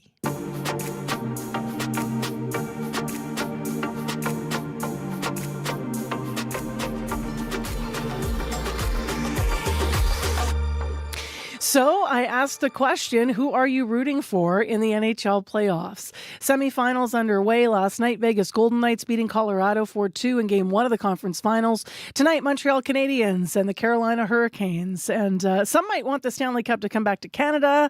So you're rooting for Montreal. Others might want to see a Manitoban raise the trophy, despite the fact that they're on an American team. So if you're confused about who to cheer for, we have two hockey experts here to weigh in. Our next guests have a combined 40 years of hockey writing experience. John Waldman is here. Good morning. Good morning. And Jeff Kirbyson's here as well. Good morning. Morning. So both obviously sports writers, local authors. You've read their articles, you read their books. John, who are you cheering for? Who do you think Winnipeggers and Manitobans should be? Well, I guess all journalistic integrity of having no particulars is out the window. I am pulling for Carolina. When I look at their lineup, when you look at Jordan Martinook and, of course, Seth Jarvis, those are the players that you hope will be raising the cup this year. Yeah. So you're going for locals. Absolutely. Yeah. And how about you, Jeff? I'm cheering for the woman who has the Instagram account with all the cute foxes. I don't care. I stopped caring a while ago. People who say they should cheer for Montreal, then I think back to being at the game with the Canadians, and there's thousands of fake Winnipeggers wearing Habs jerseys cheering against the Jets. Drives me nuts. And the American teams, I don't cheer for them either. So I'm kind of like I'm cheering for the lady with the foxes. You're out. What? You're out because the Jets are out. I don't have a dog in the fight, and I can only find reasons to cheer against teams. I'm very happy that the Leafs aren't in. That got rid of, because I would always say my second favorite team is whoever's playing the Leafs. So the fact that they're not there makes it easier. But I'm kind of watching, but it's only on in the background, and I'm just carrying a grudge. Yeah. In terms of if people want to like quantify this by, the Canadian team, that's easy. You pick Montreal. But what about if you're trying to pick a team, John, that has the most Canadians on it? It is Montreal that has the most Canadians, and I think a lot of that still harkens back to tradition in Montreal, where for decades they were basically taking every French Canadian that's dared to enter the NHL, and that's pretty much just continued. I mean, other than some of their prominent heroes of today, you look at the overall roster and it is the largest. And I think if Montreal ever swayed from that, especially bringing in Francophone Canadians, I think that there would be a lot of backlash, and we've seen that in the past. Even you can go back to when Mike Keane was named the captain, there was a lot of controversy, and even just that simple notation brought a lot of the sentiment and a lot of the feeling that it should always be a French Canadian. It should always be somebody that speaks our language, that is native to us, as being a big part of the MO there. I'll ask you about the Manitobans on the teams as well, and why it's important to cheer for them in a moment. But Jeff, back to you with the, I've heard this before, that the people say, why are you wearing a Montreal Canadiens jersey, to watch the Jets? Why does it matter? Well, I think, first of all, with what John said, I just hear the people singing "Ole, Ole, Ole" in the Canada Life Centre. It drives me nuts. Does it feel like this is not your barn? Well, I know you can cheer for whoever you want to, and that's everyone's right. But I wish that there was face recognition technology that would show all these people wearing the other jerseys, and so that when the next whiteout party happens, you can't come. And you can cheer for whoever you want to, but the Chipman family and the Thompson family put a lot of effort into this, and a lot of money into it, and we have a team here now. And I think there should be some support for this team. And when people say, "Oh, we didn't have a team for 15 years," but we've had a team for 15 years, so we should be cheering for them. Oh, my dad cheered for the Canadians in the 70s. It's a long time ago. So and I always, whenever I see people with their young kids wearing another jersey, I say, "Oh, it's just such bad parenting." In terms of cheering for the Manitobans, from your perspective, John, why does that matter? I think a lot of it comes down to that, simply put, that provincial pride. I think we don't do enough as Manitobans to really thump our chest and to show that pride. We did it to an extent in the Olympics with obviously Seth, as well as Mark Stone, wearing the colors for us, but at the same time, we don't do it enough, and it's a Winnipeg thing, it's a Manitoba thing, that we're humble. We don't brag about ourselves, and it isn't until we sometimes gain that notoriety south of the border, or even then, that we do enough to really stand up and speak proudly. It's just part of our nature. We are the kind of population that wants to stay true to our roots and stay, as soft in public view as we can. To Jeff's point, we do have our roots with the large Francophone community in St. Boniface and elsewhere in the province and in the city. How many people who wear a Habs jersey can speak French in Winnipeg? I'm going to guess very few. Well, if we had the face recognition technology, we could check, actually. When I'm in charge, it's going to be way different. See, and it's funny because you said off the hop about Toronto, and you see as many Leafs jerseys as you do Canadian jerseys during those games. Yeah, they don't speak French either. It's they don't speak French. They don't speak, some of them don't speak broken English. Yeah. But when you see that, it is distressing. And I can. And Jeff would probably agree that when you think back to the 1980s, the one that actually gets me more is that there's Oilers fans, there's Flames fans that will cheer them on, and people that aligned with McDavid during that first round and those kind of things, forgetting about the that bitter bugs me more, rivalries. But I think that's my age, because in the early 80s, it was like Oilers, right? So it's every time the Oilers won the Stanley Cup, they went through Winnipeg, and to see people wearing Oilers jerseys. Yeah. We need to learn how to hold a grudge, because every time they won, they beat us. So we should hate that. Do we want to be those people, Jeff? Yeah, well, I'm already the grumpy old. Yes, yeah. Well, we are. We haven't won. We haven't won anything in Winnipeg in hockey. It is 47 years ago this week that the WHA Winnipeg Jets beat the Oilers in the last AFCO Cup final, beating Wayne Gretzky and the Oilers. It's been that long since we've won anything. So until we have a Stanley Cup championship, that's what I'm gonna hold on to, and I'm just. is holding a grudge. I'll tell you what, a lot of people will be happy just to see the cup come back to Canada, and it'll have to come through Montreal, obviously, if it happens. It was last won in 93, as you guys know, by Montreal. How did you fall in love with hockey? It has to do with the cup, right? You were a kid and you saw it in person, John? When I was very fortunate as a kid. My uncle had front row tickets to the Jets in one of the close to one of the goalie lines, and I got to go to 5 or 6 games a year. But as somebody that couldn't skate a lick, still can't skate a lick, despite questions about my physical stature, it was just a game of speed. It was a game that was full of passion. And, I would play road hockey. I would go to collector shows. I would pick up packs of stickers and cards wherever I could.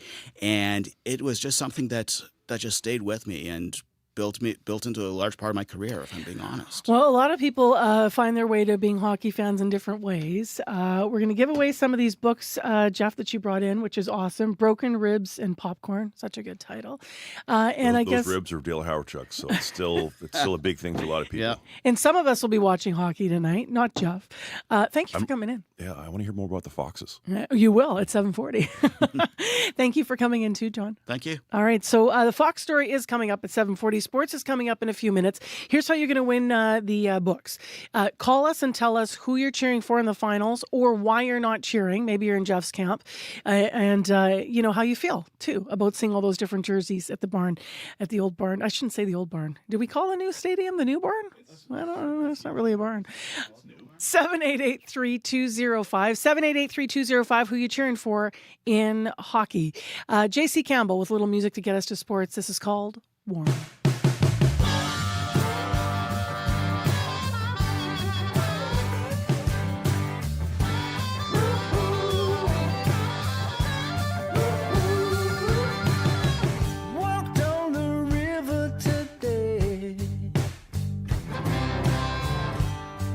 Frozen, I took a step anyway.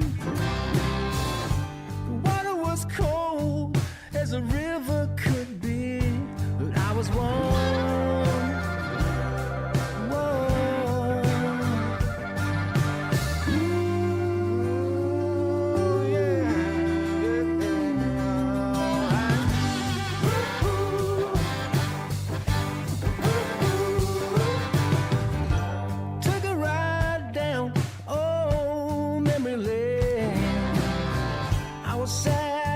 For the mistakes I made,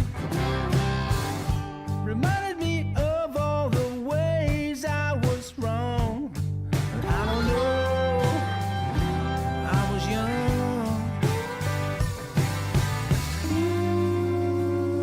Ooh, yeah, can you hear it? I think I'm doing fine, can't break this state of mind.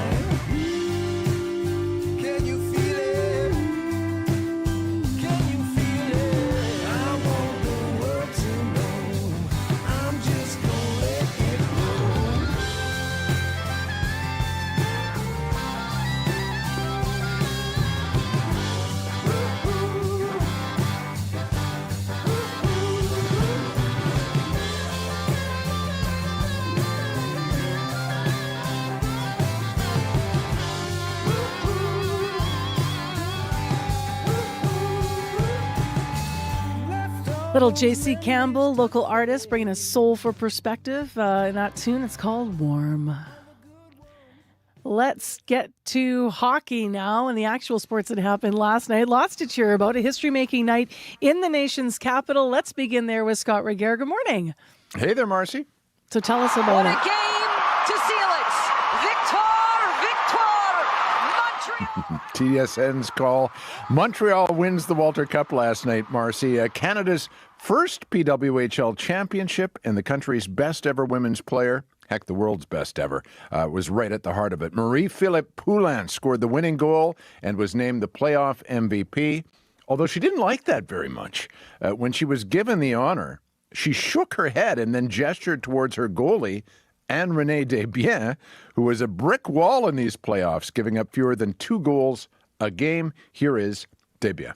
Growing up, I never thought I would have this opportunity to compete in professional women's hockey and to lift a cup of our own. I will savor every single moment. I will have fun as much as I can. I will never take this for granted. It's the best job in the world, and I hope I get to play for many more years. Yeah, I'd bank on that. At 32 and on top of her game, Desbiens looks like she could play for another decade. And imagine what the PWHL could look like by then. Attendance is soaring, and in the past year alone, the league has expanded from 6 to 12 teams. Here's one prediction, though. The PWHL's Playoff MVP award is currently named after Ilana Kloss, a pioneer in women's sport. I think it's going to be renamed for another trailblazer, Captain Clutch herself, Marie-Philippe Poulin, although that's just a prediction. What a year for Katie Tabin out of Winnipeg, too, right? Making the Olympic team and now on the team that wins the Cup. So congrats. You betcha. We're supposed to talk to her mom a little later this morning, just in case people are wondering. So awesome. Look forward to that. Let's go to the NHL. Montreal Canadiens set to face a formidable foe. They are. The Habs taking on the Carolina Hurricanes in tonight's opener of the Eastern Final. Carolina, the best team in the East in the regular season. They've been even better in the playoffs. They have swept their first couple of series with their goaltender, Frederik Andersen, yet to concede more than 2 goals in any single game. By contrast, Montreal has fought tooth and nail in going the distance against both Tampa Bay and then Buffalo. The Habs will be significant underdogs then, which is just how they like it. Martin St. Louis' team is nothing if not resilient. They also have the backing of an entire country hoping they can do what the city's PWHL team did last night, and that is win a championship. Puck drop tonight, 7 o'clock Central Time. Do you have the sense the whole country is indeed behind them? I don't know. We just had a panel where we heard from some Jets, a Jets fan, and I think there's a sentiment here where people find it tough to cheer for anyone but the Jets because there's a lot of Montreal jerseys still at the Jets games, and people are like, "Come on, don't bring those in the I building think all the through time." Western Canada that's the case, right? The Montreal and Toronto fans tend to be as loud as home fans sometimes, so I get that. I'm on the bandwagon though myself. I've been watching, so. I'm pulling for you him. and I both. Yep. All right, there's lots going on in sports as well away from the ice. There is, although in the NBA playoffs, Oklahoma City's win over San Antonio last night, Marcy, did look a little like a hockey game.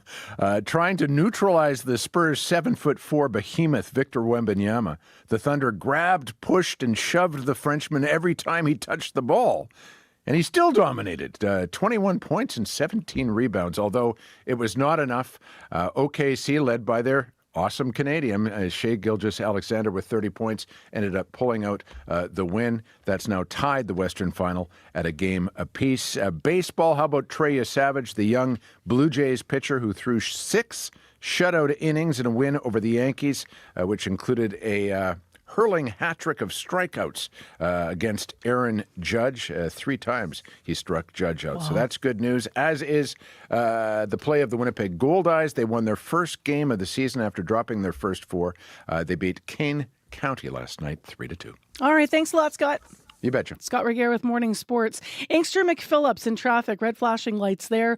Also, Stradbrook at Harkness, there's been an incident there. There's a block lane in the median lane, but you can get around, you can get around in the median lane. There's a block lane in the curb lane. We'll update that with Corey after your CBC News from Manitoba. This is CBC News. Good morning. I'm Heather Wells in Winnipeg. At 7:30, it's cloudy. It's 9 degrees. After those early morning thunderstorms moved through, we are going to see a mix of sun and clouds today. A beautiful breezy afternoon with an above seasonal high for once, 22 in Winnipeg this afternoon. Many unpaid caregivers in Manitoba are nearing their breaking point. That is according to a new report from the Canadian Centre for Caregiving Excellence. Caregivers are people who are not paid to look after a loved one who needs help because of disabilities or health issues.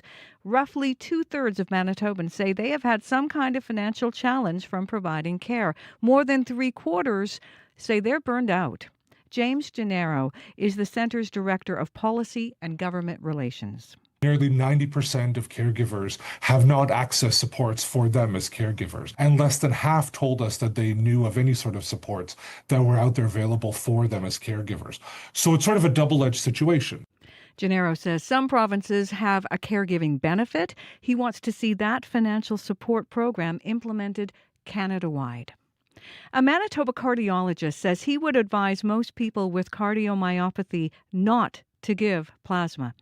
22-year-old Rodiat Alabadi died after going into cardiac arrest while donating at a for-profit Winnipeg clinic last year.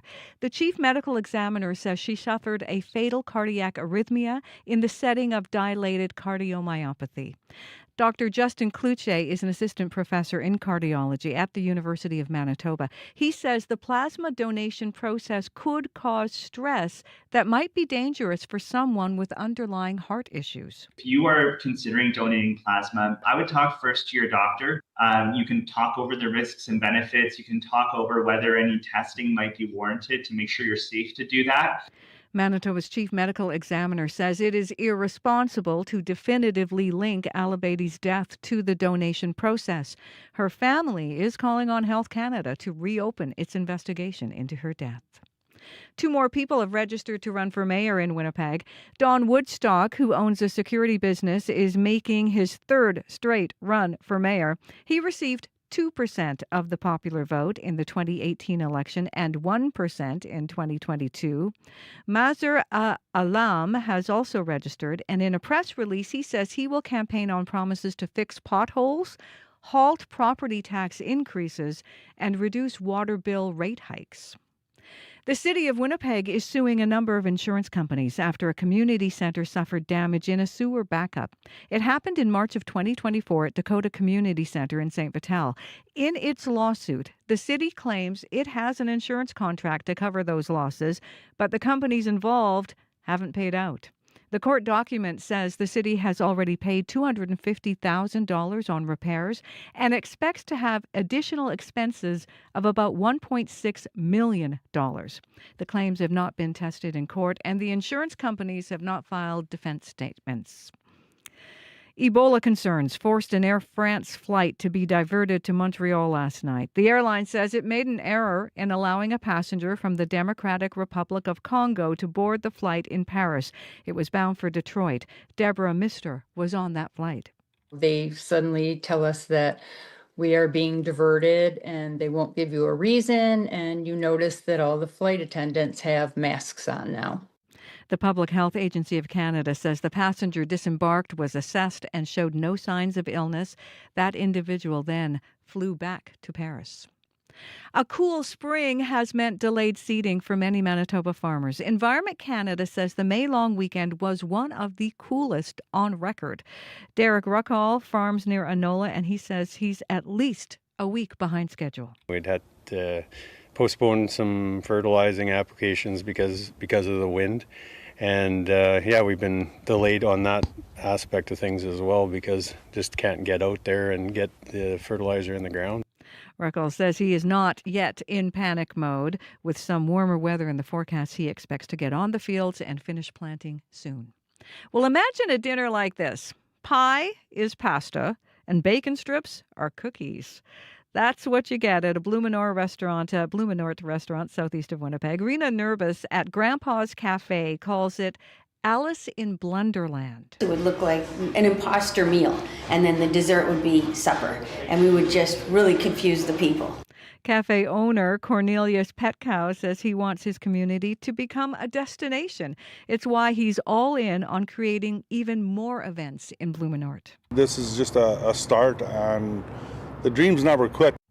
You can partake of this upside-down dinner in Blumenort, complete with Alice and the Mad Hatter, on May 31st. And you can find more Manitoba news as well as photos of what that dinner might look like on our website this morning. Just head to cbc.ca/Manitoba. All right. Thanks, Heather. Thank you. Well, speaking of things that have been upside down, let's get into the latest in the weather. Well, Marcy, we will be experiencing a transition today as the rain clears off in most of the regions down south, revealing a mix of sun and clouds. I looked outside now and the sun broke through earlier in the city. So that's what we should be expecting. Forecast for the city and nearby. Rain tapers off, then we'll see a mix of sun and clouds. Current temperatures, we're looking at 9 degrees in the city. Some windy conditions are developing from the south, and that would gust up to 60 kilometers later. We warm up to a high of about 22 today. Other regions across the south, the Pembina Valley region from Morden towards Winkler, we're seeing a light rain also ending there, leaving behind a mix of sun and clouds. Current temperature sits at 10 degrees. You warm up to 22 later. In the Westman region, Brandon towards the Nipawin area, we're seeing mostly cloudy skies there. 8 degrees at this time. You warm up to 20 later. There's a slim chance of showers in the afternoon and some thunderstorms might roll through. In the Parkland region, Dauphin sitting at 8 and sunny at this time. You get to 16. Also anticipating afternoon thunderstorms to roll through that region. While in the Interlake region, we're seeing the morning showers taper off as well. 9 degrees at this time. You get to 19 later. Then into the central part, the Power Flame Norway House. We're looking at this region seeing clear and sunny conditions at this time. Current temperatures around 4 degrees. You warm to 19. Thompson, Split Lake, mainly sunny also, and 1 degree. Gillam, current temperatures -4 at this time. You're cloudy. Your daytime high gets to 12. While for Tudula Lake, we're enjoying some sunny conditions there. Temperatures around -1, expecting a high of 19. For Churchill and the York region, we're looking at some sunny conditions at -7. You do get to a high of 6 degrees later. So across board, Marcy, clear skies, sunny conditions, spring-like weather, and the city, we're expecting a mix of windy conditions today, and of course a mix of sun and clouds with current temperatures at 9. We get to 22 later. All right. Thanks, Abby. Thank you. Let's get into the commute with Corey. Yeah, the biggest issue this morning we've heard of is eastbound Stradbrook at Harkness. There was some sort of collision incident that is with a car that is in the rapid transit lane, but also emergency vehicles now, last we heard, are blocking the curb lane on eastbound Stradbrook, but you can get around on the median lane. So still probably very slow going eastbound Stradbrook this morning. Otherwise, McPhillips and Inkster, those lights were flashing red, but that is now clear. So no issue there on McPhillips and Inkster this morning. But if you do see something else going on out there, if you want to give me an update on anything you just heard about, or if you're walking, biking, driving, give me a call, 204-788-3093. All right. Thanks, Corey. Thank you. Well, we're just working to get our next guest up on a phone line. We had some challenges on Zoom, and I do believe Abby has just connected with her. She has quite a story. What started out a little disturbingly, it turned into something lovely at a home in Mitchell, Manitoba. First, dead things, including a decapitated rabbit's head, and mysteriously started appearing in the yard. And then there was a pile of dead mice. But it wasn't long before the family that lives in the home realized the cause: a litter of baby foxes that had been born under their deck. Ashley Sherrier is one of the owners of the house. She's been tracking the progress of the fox family, and she's been posting videos to a dedicated Instagram account called @ Foxes of Mitchell. And she joins us now to tell us more of the story. Hi there. Hi. Oh, good. We got you up on Zoom. Nice to see you. I think we're going to see some fox and kit pictures as well right away, which I'm looking forward to. They're so cute. It didn't start cute, though. Tell me what first started showing up, these signs of the dead things. Dead things all over my yard. It actually started, I looked out my bedroom window one day and I thought they were rabbit ears just laying in my yard. And then I went outside and it turned out it was some rabbit feet, and then continued to walk around my yard, found more rabbit fur, found a rabbit head, and a pile of dead mice. And so how long after that did you discover the cause? So probably about a week or two for sure. The timeline of everything, like we've noticed, like my husband and I noticed the foxes hanging out in our yard, in and around, like chasing rabbits and stuff. March 31st was the first time we heard the fox. He was screaming at a cat actually at the corner of our house at like 4:30 in the morning. We were like, what in the world is that noise? So we saw the fox screaming at the cat, and then a few days after that, we saw him in the backyard with a rabbit in his mouth at 3:30 in the morning. I'd gotten up to go to the washroom.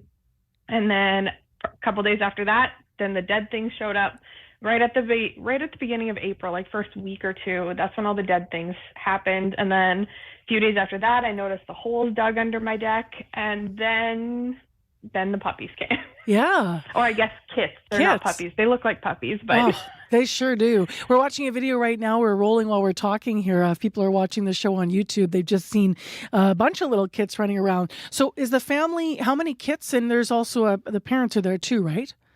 Yeah, so there's mom and dad. So we call them Freddie and Frida. And then what started as we thought was one baby, then turned into two, then turned into four. And now our official count is 7, but we think there might be another one that they move so fast it's hard to tell. But we do have a photo of all 7 babies in one picture, so we know for sure that there are 7. Wow. Now, when did you start the Instagram account, and what led to that?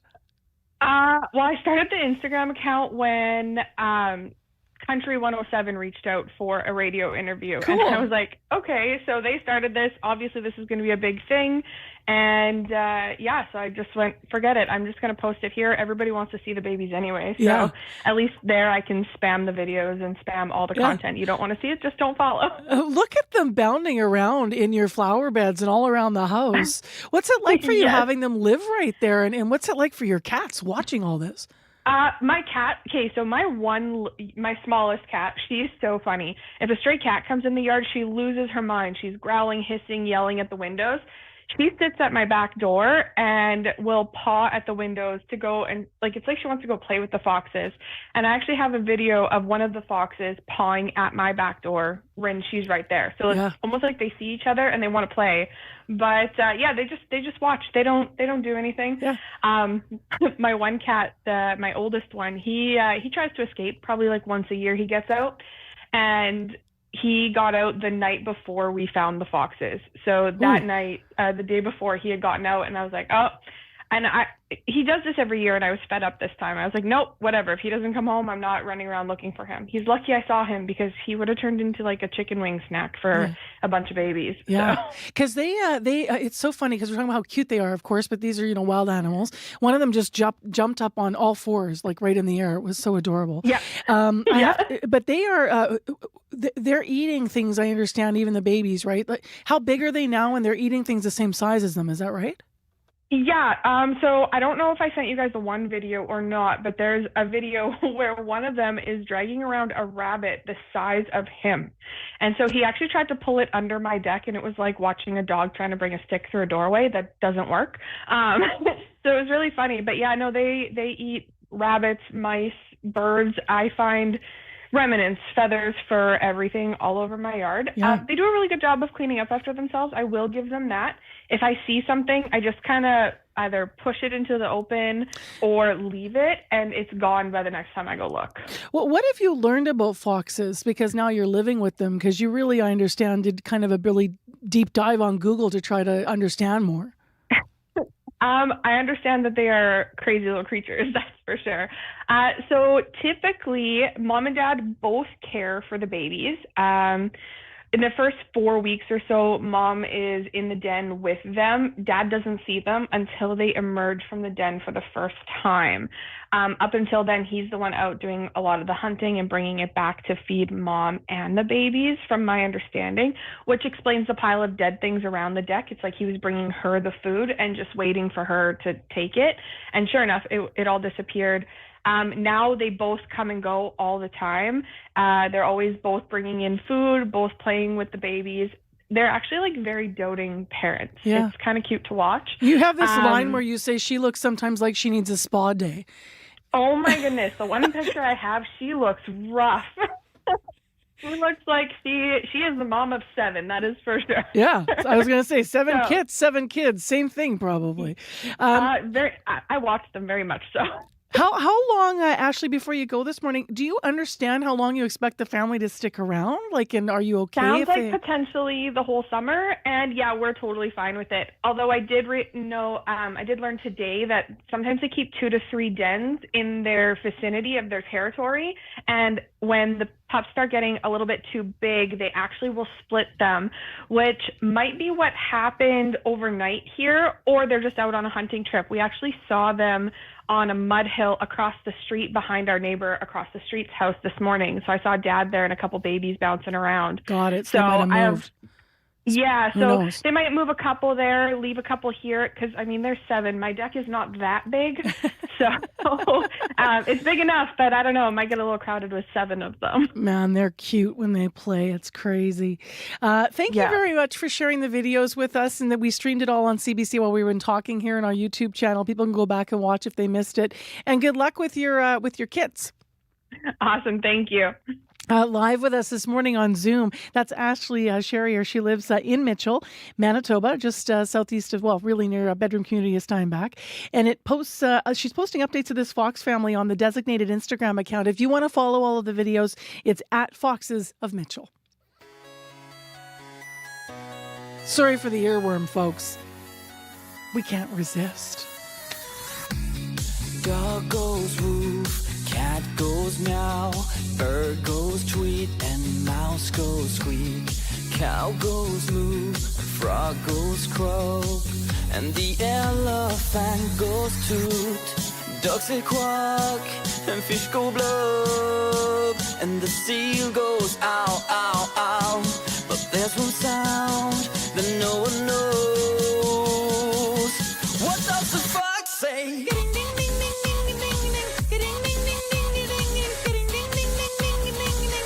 What the fox say?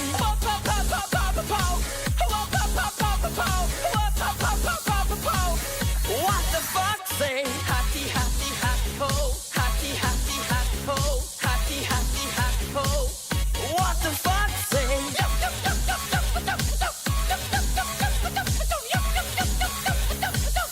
What the fox say? Big blue eyes, pointy nose, chasing mice and digging holes. Tiny paws up the hill. Suddenly you're standing still. Your fur is red, so beautiful, like an angel in disguise.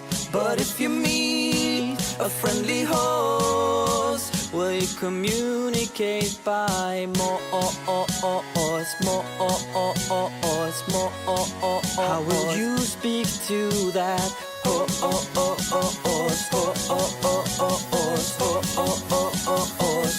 does the fox say? Man, I haven't heard that in years. We were just looking it up. That song came out in 2013, like 13 years ago. Crazy stuff. 12 minutes to 8 o'clock on 89.3 FM, 990 AM on the app and YouTube. Right now it's cloudy in Winnipeg and 9 degrees. On the topics that matter, your voice should be heard. It looks like this is maybe a one-day blip when farmers across the province need hot and dry. Radio Noon is where you can voice your take. In general, it's harder to find a job even if you're educated. I'm Marjorie Dowhouse. From 12:15 to 1 p.m., Radio Noon opens the phone lines on one important topic. When I was 5 or 6, my parents gave me seeds and helped me plant them. That was probably close to 70 years ago. And here I am still gardening. It just brings everyone together. Radio Noon's call-in segment, 204-780-0893. We want to hear from you weekdays on CBC. Well, as we've been hearing in the news this morning, we have learned that a 22-year-old woman who died after giving plasma had suffered a sudden cardiac arrest. Rodiette Alabadi died on October 25th after friends say she gave plasma at the Grifols Plasma Donation Centre on Taylor Avenue here in Winnipeg. The report from the Chief Medical Examiner says the cardiac arrest was because of an enlarged heart. Health Canada says there was no connection between Alabadi's death and the donation process. Catherine Lontang is a patient advocate speaking on behalf of the Rodiette Alabadi family. It is highly likely that people who do have cardiomegaly have donated plasma before and survived, and that there are no deaths in the public system, either by Canadian Blood Services or HEMA Quebec. So we need to have full clarity, which is why we need a renewed investigation with independent professionals and experts, which includes a patient advocate for the family, to ensure that what has happened today never happens again. Dr. Justin Cloutier is a cardiologist and assistant professor at the University of Manitoba. We want to just understand more about this condition. Good morning. Good morning. So, as a cardiologist, what impact can a plasma donation have on your body, specifically, the heart? Yeah, it's a good question. I'll just start by saying that, setting aside the specifics of this particular case, when you look at plasma donation, it's quite a bit different from your usual just donating blood. So in the case of donating blood, you're going in, you're giving about a pint or, just under 500 mLs of whole blood and off you go. In the case of plasma, they're circulating and removing and re-entering about 6.5 liters of your blood as it filters through the system to separate the plasma from the red blood cells. So it's quite a bit of a different process. And there's a few things with the whole thing with plasma donation that can be potentially harmful or risky to your heart if you have an underlying heart condition. One is just, again, that volume of blood circulating through. When you have heart failure, cardiomyopathy, you have less of a reserve, less ability to tolerate big shifts in fluid like that. And then secondly, if you look at one of the anticoagulants or blood thinners that they use when you're donating plasma, it's called citrate or citrate. And that can bind to calcium in the blood and lower the calcium transiently, which in normal people might just cause a bit of numbness or tingling in your lips or your fingertips, not a big deal. But if you do have an underlying heart condition, those shifts in calcium and other electrolytes can potentially lead to dangerous arrhythmias. So again, I'm not necessarily saying that was the causative factor in this case, but certainly as a cardiologist, it's something I would be concerned about. So we are separating from the case. We're just using it to understand here. But we do know that Rodiat Alabadi died from a cardiac arrhythmia arising in the setting of dilated cardiomyopathy. So what is that? So dilated cardiomyopathy, often we'll speak in colloquial common terms like an enlarged heart. So, it's one of the many causes for an overall health issue that's called heart failure. So, heart failure is when the heart does not pump effectively to meet your body's demands. Dilated cardiomyopathy means that you have some condition that's caused the heart to enlarge over time, making it less effective at pumping and causing the condition of heart failure. Can I interject? How would you know that you had it? Yeah, it's a good question. So we think that about 1 in 250 or 1 in 500, somewhere in that range of people have this condition. So it's more common than you might think. Some people may have no symptoms, but the majority of people, if they don't already have symptoms, will go on to develop symptoms. The main thing that can manifest is shortness of breath. That's the main symptom of heart failure, whether you have dilated cardiomyopathy or otherwise. So if you're getting more short of breath with your usual activities, more short of breath than you'd expect given your general health and fitness level, that would be the first thing to watch. This was a young woman. How rare is this in somebody under 30? So we do see it for sure in all age groups. It does tend to skew a little bit older, but it can affect anyone of any age.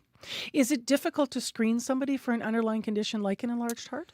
Yeah, it's a good question. We don't currently do sort of population level screening for this condition. So, it's important to keep a good, tabs on how you're feeling and what your symptoms are. If you do find you're getting more short of breath, you should see your doctor. And with relatively simple testing, a physical examination, an EKG, an echocardiogram, these are fairly simple tests that can rule out that condition. Fairly simple tests if you're looking for it, but not. One of my questions was, would it even be feasible to test for something like this on site for someone that was giving plasma? I see. Probably not if it's an EKG. Not quickly, yeah. Even, an ECG alone is not sufficiently sensitive to kind of rule out cardiomyopathy. And so this would be tricky to do at the point of care, at the time of plasma donation. Yeah. If a patient with a heart condition, enlarged heart or otherwise, is interested in donating plasma, what questions might they ask their doctor first, or what would you like them to understand about it? Yeah, that's fair. So for sure, I would talk to their individual doctor and their cardiologist ideally as well about the specific risks and benefits, and they can have a better discussion. Every patient with cardiomyopathy and with heart failure is a little bit different, and I think they should understand the potential risks and make that, individualized decision. But definitely it's not something I would do without discussing with a health professional first because of the potential risks. And for you, Dr. Cloutier, when you were hearing about this case, what went through your mind just as a cardiologist? Well, certainly, sadness and grief and for the family and for their lost loved one. I had some questions in my mind about, I wonder what kind of cardiomyopathy did she know about the condition? What sort of follow-up was she having? Yeah. Those are some of the things I was thinking about. Yeah. So is it, when you say what kind of cardiomyopathy, it's not all, when we say that term, it's not all just enlarged heart, the same type. No, you're right. Yeah. So, I mean, my specialty is hypertrophic cardiomyopathy, which is a completely different kind of heart condition. Patients with dilated cardiomyopathy, that term itself doesn't actually tell you what's wrong or what's caused the heart failure or the cardiomyopathy. So people can have it from, and I'm not saying at all this case, but yes. Toxins like alcohol, cocaine, genetic conditions. There's a whole host of causes for this. So it doesn't really tell you much about what's caused it, but it tells you what's happened. Yeah. Thank you very much for being here and shedding some light on what's happening with our hearts overall, I guess. Yeah, and understanding it. Appreciate it. My pleasure. In studio live with us this morning, Dr. Justin Cloutier, cardiologist and assistant professor over the University of Manitoba. If you want to read more in the story, you can visit cbc.ca/Manitoba. You'll hear there what the family had to say to CBC as well. And it is under our understanding that they did not know about this underlying condition. It is 3 minutes to 8 o'clock on 89.3 FM, 990 AM on the app and on YouTube. We hope you stay with us because we want to talk about the selling price of Manitoba homes. And a lot of people are interested in looking at real estate. It went up according to data from Statistics Canada. We're going to talk to a housing expert to find out why when we are one of the only places in the country where we saw that. So stay tuned. That's coming up right here after 8 o'clock on CBC. In the weather forecast, it's 9 degrees in Winnipeg right now. We had that thunder rolling and that rain overnight. It is cloudy right now. And we'll have a high of 22. All the showers should be behind us now with a mix of sun and cloud, making for a very pleasant day. In Brandon, mostly cloudy and 9 degrees. You have a 60% chance of showers still with you today and a high of 20. And in Thompson, it's sunny and it is 2 degrees now, but later you're going to go all the way to 19 with a beautiful sunny day. Some issues in traffic and on your commute. Eastbound Sherbrooke at Harkness, curb lane is still blocked there, right around the rapid transit line. The median lane's open. There's a car blocking, though, the rapid transit line as well. Justin called the commuter line southbound Main. There's a stopped car now blocking the median lane there before Broadway. And then westbound Narran, Jody called and said just past Archibald, it's completely blocked due to construction, so you want to avoid the area entirely. It's time to go to Heather Wells now with our headlines. Good morning. Well, a new report says 65% of Manitoba caregivers have some form of financial hardship for providing care. The new report from the Canadian Centre for Caregiving Excellence found caregivers across the country are at a crisis point. We'll hear more about that. And 2 more people have registered to run for mayor in Winnipeg. Don Woodstock, who owns a security business, is making his 3rd straight run for mayor. And Mazhar Alam has also registered. And in a press release, he says he'll campaign on promises to fix potholes, halt property tax increases, and reduce water bill rate hikes. I'll be back with more Manitoba news coming up at 8:30. All right. Thank you, Heather. Heather Wells live from our news center this morning. World Report is CBC's national and international news. That is up next at 8 o'clock. It's 1 minute to, and then we return with more local programming. Stay with us.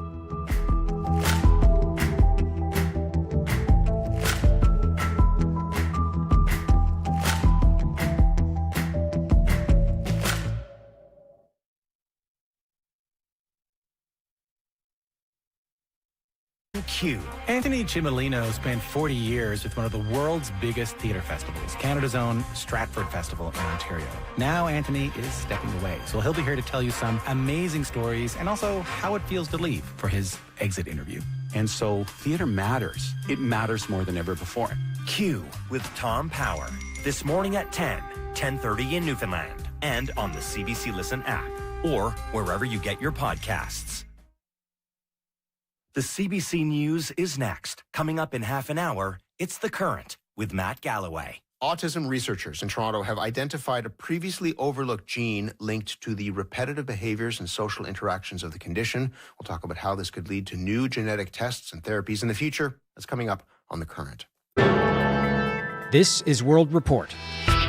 Good morning. I'm Mark Carcasole. Police in Surrey, BC say gunfire in a residential neighborhood there is tied to an extortion plot. And now CBC News has learned the home targeted in that attack is that of the president of Cricket Canada. The Fifth Estate has been investigating allegations of corruption and organized crime within the sport's governing body here in Canada. Co-host Stephen D'Souza tells us what they've learned so far. Behind a band of yellow police tape, officers with Surrey Police place labels beside multiple bullet holes on the front door and windows of the suburban home. The shooting happened around 4:40 Wednesday morning. The residence was occupied.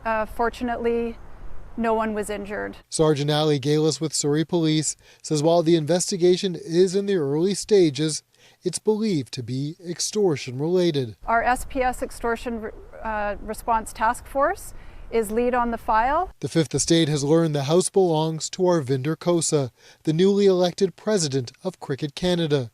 Police tell the Fifth Estate that an individual associated with the residence has received extortion-related threats. Anytime we do these types of investigations, we look at the history to the residents, to the occupants of the residence, and also to any associated businesses, and that's how we determine if it may or may not be extortion-related. A recent Fifth Estate investigation uncovered allegations of corruption and influence of organized crime involving Cricket Canada before Kosa became president. Sources told the Fifth Estate Kosa is linked to 2 local players who allegedly threatened a national team player and claimed they represented organized crime. Kosa has denied the allegations, saying it's all political propaganda. Stephen D'Souza, CBC News, Toronto. A Canadian living in the United States is being accused of illegally voting. U.S. authorities have charged Sonny Manhertz with committing voter fraud in multiple federal elections. CBC's Megan Fitzpatrick is following this story for us from D.C. Megan, what else do we know? So this is coming from the U.S. Attorney's Office in Boston. They issued a press release announcing that Sonny Manhertz, who is a resident of a town called Saugus that's near Boston, that he's facing 2 charges, 1 count of unlawful voting, 1 count of casting a ballot that is known to be fraudulent. It is illegal for non-citizens to vote and to register to vote. The documents say that Manhertz became a U.S. permanent resident in 1987. In 2016, according to the documents, he signed a voter registration form where he affirmed that he was a U.S. citizen, and he checked a box next to a question asking if he was a citizen. Investigators say Manhertz voted illegally in multiple federal elections, including the most recent one in 2024, and in multiple state elections. What he is charged with can carry penalties of jail time and fines. The press release notes these are allegations, that he's innocent until proven guilty. Now, in the backdrop to this, President Trump's administration has been targeting the issue of voter fraud in the U.S. How's he been tackling that? Yeah, President Trump has long complained about voter fraud, including falsely claiming it was to blame for his loss in 2020 to Joe Biden. And he's been attempting to overhaul how elections are conducted in the U.S. He has signed multiple executive orders, including one aimed at requiring voters to show proof of citizenship and forcing states to hand over their voter lists so that they can be run through Department of Homeland Security databases used to identify non-citizens. These moves have led to multiple court battles between the federal government and some individual states, and to some lawsuits by voting rights advocates and groups. These battles over voting are all ahead of this fall's all-important midterm elections. CBC's Megan Fitzpatrick at our bureau in D.C. Thanks, Megan. You're welcome. NATO Secretary General Mark Rutte welcoming foreign ministers from member countries, including Canada. They've gathered for a meeting in Sweden as NATO faces new threats on its eastern flank. On Tuesday, a NATO jet shot down a drone over Estonia. It scrambled jets again yesterday when another drone approached Lithuania. And this morning, it responded to another drone in Latvian airspace. Ukrainian officials are accusing Russia of jamming its drones and redirecting them towards NATO territory. Rutte has downplayed the recent incidents, saying the response shows NATO is prepared for every eventuality. Health advocates are demanding an investigation into the death of a woman who died after donating plasma in Winnipeg. This after Manitoba's chief medical examiner took the unusual step of releasing her cause of death. Since October, 2 people have died after donating at facilities run by the private for-profit company Grifols. More on that from Karen Pauls. Extraordinary step that he has taken. Manitoba's Health Minister Uzoma Azaguera commenting on a statement by the province's chief medical examiner. Dr. John Yoon says 22-year-old Rodiat Aubedi had a profoundly abnormal heart that put her at an increased risk. She died of a cardiac arrest shortly after donating plasma last October. Yoon says there's no evidence anything went wrong with that process. When Health Canada and the chief medical examiner come to effectively the same conclusion that these tragic deaths are not linked to plasma donation, I am absolutely going to respect that conclusion. But Catherine Longtang says there is a direct connection. She's a safe blood and patient advocate speaking for Ubeidi's family. She was not riding a bike or going for a swim when she died. She was donating plasma. In a statement, Grifols, the plasma center in question, says it's committed to the highest standards of donor safety, patient care, and regulatory compliance. But federal conservative health critic Don Mazier points to what he says are discrepancies and red flags in a Health Canada inspection report released to a parliamentary committee. Canadians and the families deserve answers, and we'll keep on pressing for answers. Longtang wants Health Canada to reopen the investigation into Ubeidi's death and suspend Grifols' operating license. Karen Pauls, CBC News, Winnipeg. More confusion in the Alberta legislature over the separatist debate. There's no doubt that over 400,000 Albertans signed it saying they wanted that referendum, and those voices need to be respected. A referendum on separatism, whatever the question, would be bad for our province and bad for our economy. As you may remember, there are two competing petitions on the issue, one of them from the pro-separatist movement recently struck down by a judge, and another urging Alberta's government to make sure the province remains forever Canadian. Some members of Premier Danielle Smith's United Conservative Party want to use that Forever Canadian petition to add a question to the referendum ballot in October. A legislative committee was debating the idea yesterday, but before they had even voted, the UCP put out a news release saying the referendum would indeed go ahead. Now, that caught MLAs like the NDP's Raki Pancholi completely off guard. We got into this meeting and we discovered that they'd already predetermined the outcome. UCP Minister Jason Nixon says this was all just a big mistake. The news release, it was sent out in error. Caucus should not have done that. If we were to go after every member of the legislature every time staffers make a mistake, it would be ridiculous. So as things stand, whether Alberta will be holding separatist referendum questions this fall is still not clear. The committee is supposed to meet again later today. And The Late Show airs its final episode tonight, ending a 33-year run for one of the titans of late-night talk. Stephen Colbert took over from David Letterman 11 years ago and will take it to its final curtain call. CBS is pulling the plug in a move critics say is politically motivated. More from Steve Futterman. Last July, CBS made the stunning announcement that Stephen Colbert would be going off the air. The network will be ending The Late Show in May. And CBS claimed it was purely financial, that the show, despite having the largest audience in late-night TV, was losing millions. Others were skeptical, suggesting the move was to win favor with Donald Trump. When the cancellation announcement took place, CBS's parent company, Paramount, was trying to get federal approval to sell itself to Skydance Media. Just a week after the announcement, the FCC approved it. Colbert has often used his monologue to criticize Trump. Last week, he mocked Trump for praising Chinese leader Xi Jinping. You're a great leader. Sometimes people don't like me saying it, but I say it anyway because it's true. I only say the truth. Congratulations. I Only Say the Truth was Donald Trump's 1 billionth lie. Colbert fans are not happy. They wanted the Skydance merger and everything to go through. And Trump said, you know what? I don't like this guy making fun of me all the time. If you get rid of him, then I'll make sure it goes through. High-profile guests have been making final pilgrimages to the show. Bette Midler even serenaded Colbert. Thank you. Thank you. Thank God for you, the Lord of all our reign. Tonight, it comes to an end. Steve Futterman, CBC News, New York. And that is the latest national and international news from World Report. For news anytime, you can go to our website, cbcnews.ca. And if you're enjoying the World Report podcast, please follow us and tell a friend. Help spread the word. I'm Mark Carcassol. This is CBC News.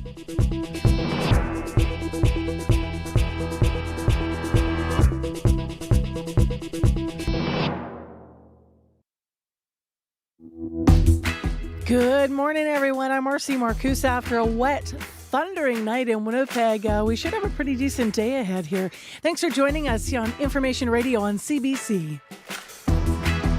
You're with 89.3 FM, 990 AM on that app and on YouTube. We'll dip back into the weather in a moment. This half hour on the program, the selling price of new Manitoba houses has increased. According to new stats that are out, the province's new housing price index went up by 1.2% in April. That's the highest across the country. So we're going to have a deeper look at that coming up in this half hour and see what the real estate climate is looking like currently. Also this half hour on the show, a chance for you to win. You've got... how about 10 minutes left to call our listener line, 788-3205. Who are you cheering for? There's no Jets in the NHL playoffs, and the PWHL is now over. So who are you cheering for in hockey? Will you go to Montreal? Will you go to North Carolina? We have a hockey book to give away. That's why we're asking that question. Or are you going to be like our panelist last hour who said, no one but the Jets. I don't care. I turn off hockey after the Jets aren't in. But call us and let us know. 788-3205, and you'll have a chance to win one of the books on hockey from Jeff Kirbyson, who was in last hour. All right, let's get to what's happening in headlines. Heather Wells joins us now for an update at 10 minutes after 8. Good morning. Well, a new report says 65% of Manitoba caregivers have some form of financial hardship from providing care. The report is from the Canadian Centre for Caregiving Excellence, and it found caregivers right across the country are at a crisis point. A Manitoba cardiologist says he would advise most people with cardiomyopathy not to give plasma. 22-year-old Rodiat Alabadi died after going into cardiac arrest while donating at a for-profit Winnipeg clinic last year. I'll be back with more Manitoba news coming up at 8:30. All right, thanks, Heather. Thanks. Let's get into this forecast, Abby. Yeah, Marcy, we're looking at the transition happen outside right now. We're seeing that mix of sun and clouds revealing itself, while up north we're already enjoying lots of sunshine in most of the regions up north. For the Winnipeg area right now, we're seeing a mix of sun and clouds. It's currently 10 degrees outside, the clouds clearing, morning temperatures really going to be hovering around that mark before we start climbing to the 14s, 15s and 16s before we get to the high of 22 later today. But coming with that, we'll notice some windy conditions from the south build that would gust all the way to 60 late, and then we'll see more clear skies tonight. Across the southern regions, those morning showers tapering off across the Interlake region right now, leaving Gimli cloudy at 9, while the rest of the regions down south, we're already seeing a mix of sun and clouds crack through. Up north, we're seeing lots of sunshine already in most of the regions, with 4 degrees around Thompson, 5 around Lane Lake, and -2 at Todo Lake right now. It's -4 in Churchill, but Winnipeg, we are currently hovering around 10 degrees. We get to 22 later. All right. Thanks, Abby. Thank you. By the way, the name of the book you're trying to win, because I just had lost it there for a second, is Broken Ribs and Popcorn, How the Winnipeg Jets Became the Best Team in the NHL's Most Offensive Era Not to Win the Stanley Cup. So that's the book. Who you cheering for in the NHL tonight or tomorrow? 788-3205. You now have 7 minutes. Corey Funk is here. We actually have a couple of things going on in traffic you want to pay attention to. Yes. The biggest issue all morning has been eastbound Stradbrook at Harkness. There appears to be some sort of incident involving at least one vehicle that is blocking the rapid transit lane there. So they may be impacting buses as well this morning throughout the city. And that's blocking the rapid transit lane, but also eastbound Stradbrook, the curb lane blocked by emergency vehicles. But last I heard, you can get around on the median lane. And then over on southbound Main at Broadway, there's a car blocking the far left median lane on southbound Main, and there appears to be some sort of incident happening around there, so just be really careful as you're going around that area. Also got a call from Jody about westbound Nairn at Archibald. There's construction that actually has westbound Nairn completely blocked just past Archibald, so she said you just want to avoid that area if you can, obviously, because it's very slow going. You can't get past there. A couple other things to keep an eye out for. It just kind of keeps coming. There's now a highway closure. Highway 305, just 1 kilometer south of Provincial Highway 116. That's just west of Portage La Prairie. It's closed right now because of the province has railway crossing rehabilitation, so some kind of work going on there. There is a detour though through Provincial Road 242. And finally here, there is also going to be a heads up on a closure on Portage Avenue coming up. Eastbound median and westbound median lanes of Portage Avenue between Vaughan and Memorial Memorial Boulevard are going to be closed for electrical work until May 22nd. So that actually starts today. All the westbound lanes will be closed intermittently for about 15 minutes on and off throughout the day until tomorrow. So that may disrupt your commute as well if you're heading down Portage this today and through to tomorrow. If you see anything else going on, though, give us a call on the CBC commuter line, 204-788-3093.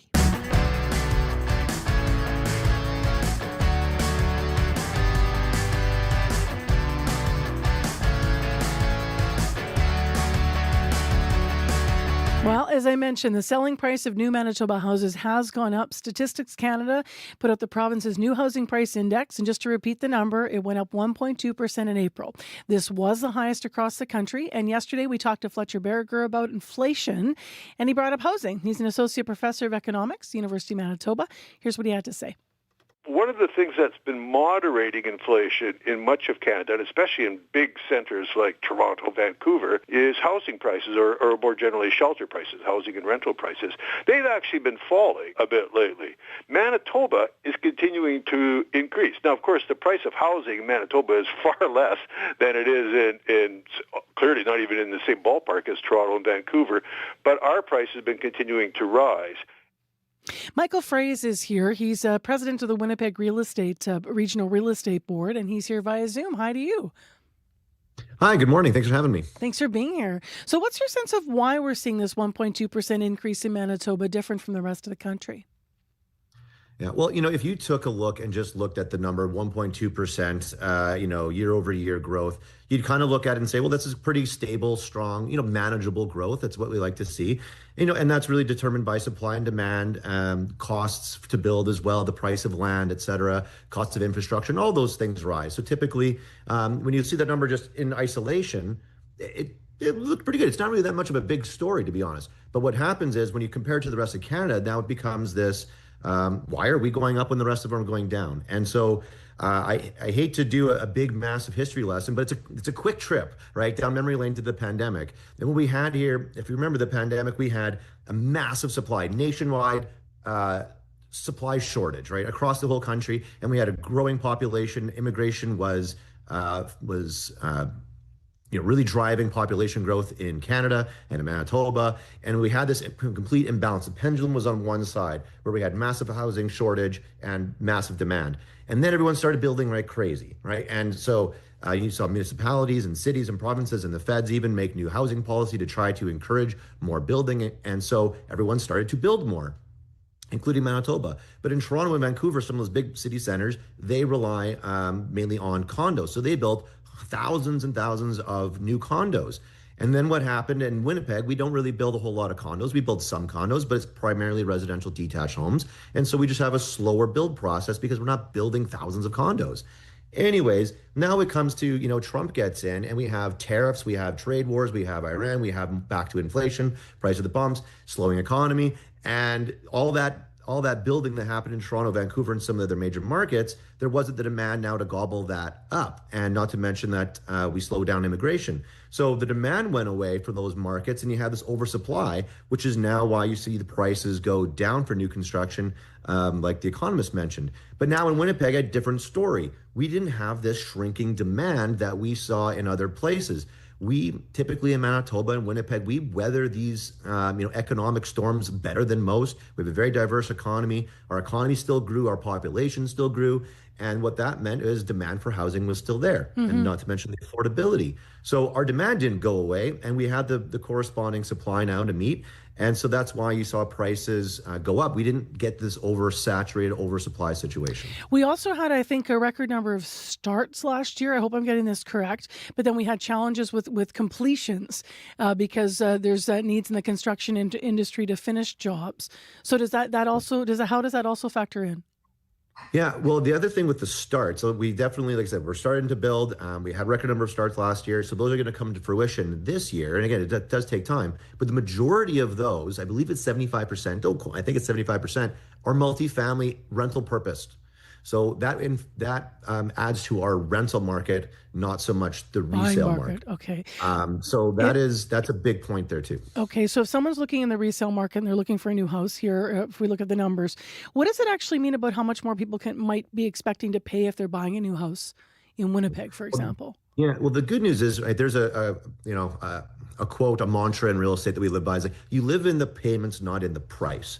And so, affordability comes into what's your actual cost of your mortgage every month, because that's what you live in, right? That's what you are, budgeting around as a family. That's what's going to, are you going to make groceries or not? And so the price can go up, but if it can, prices can go up and it can become more affordable, if that makes sense, depending on rates and other things. So here's a couple of really interesting things. So even though prices are going up in the new home construction, it's more accessible now than it was, I'll say, a couple years ago. Because of the interest rates on monthly payments, you're going to say? Interest rates have stabilized, but also now we have no GST for first-time buyers on new construction. So that saves them 5% right off the cuff.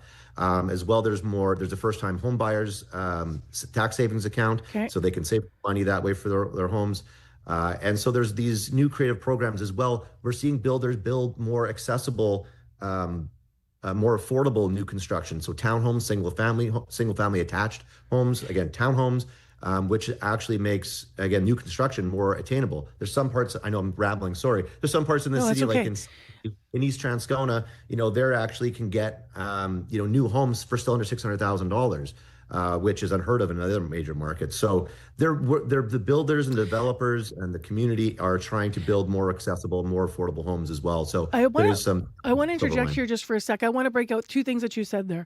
So when it comes to, I just want to get back to the question about the overall price. So I respect what you're saying about the monthly cost, but how much more is that $600,000 home? Was it $550 last year? Like what does the actual increase overall look like? So right now, the average sale price for all of not just new construction, so for a residential single family home is $500,000, and that is up from last year about 7%.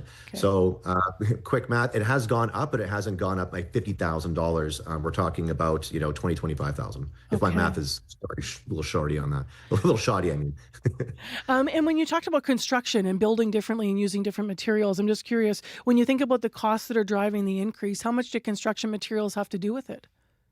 Well, it has a lot to do with it. Now, again, going back to, if you are a large builder, like a Qualico, right, you are buying massive amounts of materials and you're sitting on it. And so when you buy that is different than when you actually build.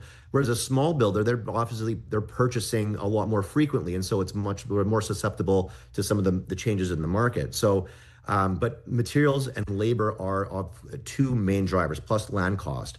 And so those are the drivers, and we've seen costs increase. Now, it's not, I'll say, 5 years ago, building materials were skyrocketing.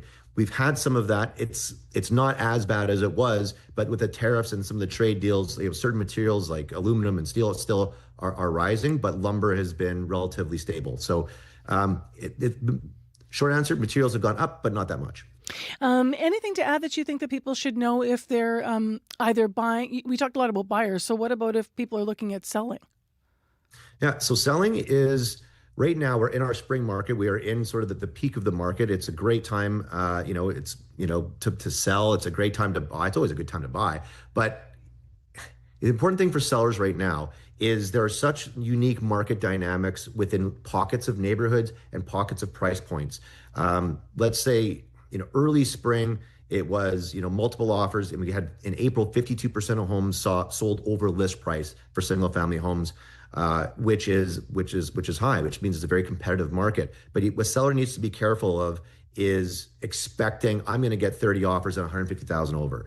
Those stories are out there, but we can't bank on it, especially with the shifting market with more inventory coming in spring. Best advice for a seller, get a local professional, get a great realtor who knows your neighborhood, knows the price points, because every market is different in Winnipeg and every price point is different. And so it is really subtle, it is really nuanced. Don't get caught in expecting my house is just going to obviously get 30 offers. You have to really take a look at the numbers and have a very strategic plan for your home in your neighborhood. Which neighborhoods have gone crazy right now or all stayed stable at that always sells for a good tick? Yeah, there's always, like, the high demand neighborhoods are going to be I mean, there's plenty in Winnipeg, but you also think like the ones that can't really expand anymore. So places like Riverview is one of my favorite neighbors to kind of pick on in this situation because it's centrally located, it's beautiful, it's by the river, right? Churchill Drive, all that stuff. And there's nowhere else for it to go. So and there's just not a lot of turnover there. There's only a few homes that come up every month, typically in Riverview. So that one typically sees a lot of activity, a lot of rising prices. River Heights is always popular. Even at part sections of North Kildonan, in Bunds Creek area, those prices always kind of seem to go up because they're very unique. They're established neighborhoods, and they're not making room for those. So those are some of the neighborhoods, but anything around that average sale price about 500 is going to see a lot of attention. All right, Michael, nice to have you on talking about this and helping us understand some of the trends and the numbers. Yeah, I apologize for rattling off just verbal. Don't you explain everything for us? I would have interjected. Believe me, I'm a good interjector, but I was learning a lot through there. So would listeners. Appreciate your time. It's okay. My wife says I speak too quickly, so I apologize. Not at all. Take care. All righty, thanks, you too. Yeah, might be one fast talker to another there. I did the math, by the way, just because I put Michael on the spot there. So 7% of $500,000 is $35,000. So, of course, there is an increase. That's what we're talking about. But interesting to see how we're bucking the trends across the country, and houses are selling for more here right now. Michael Fraze, president of the Winnipeg Regional Real Estate Board, with us live on CBC. The puck may have dropped on the playoffs, but the news doesn't stop for hockey. I'm Brittany Greenslade, host of CBC Winnipeg News at 6. To get your local news, stream CBC Winnipeg News at 6, 24/7 on CBC Gem, the CBC News app, and selected streaming platforms. CBC Winnipeg News at 6, your local news on your favorite streaming device. We have 2 hockey books to give away this morning. We're thinking about the Walter Cup last night and then, of course, the playoffs tonight in the NHL. We asked you to call us with the Jets out. Who are you cheering for? Morning, phoning in to let you know I'm Montreal Canadiens fan all the way. Cheering like crazy. I've been a fan for 55 years. I've even stood in line and got my Habs baseball hat signed by Ken Dryden. Thank you. Bye-bye. Nice. Well, you can put on your Habs hat and you can read the book about the Jets because you're one of our winners. We still are going to give away one more book before the end of the show. And this is Jeff Kirbyson's book called Broken Ribs and Popcorn. So 788-3205 if you still want to get in a last minute call. We'll stretch it a bit for you. While we do that, let's listen to a bit of music from Winnipeg duo the brothers Landreth. They recently recorded a live concert for CBC Music. We have a little bit of that. This is Vincent.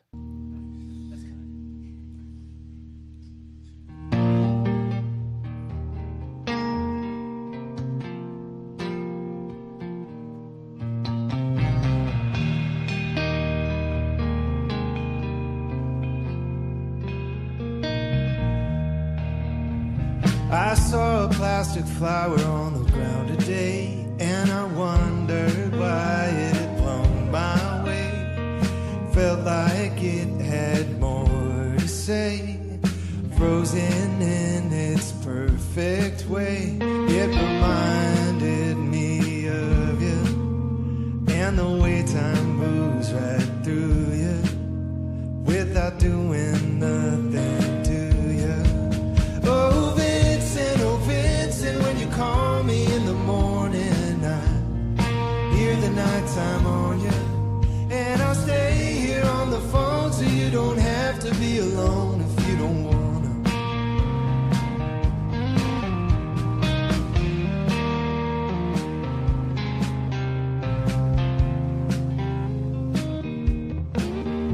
In the streetlight on the corner where we first met, you were laughing like a banshee bumming cigarettes.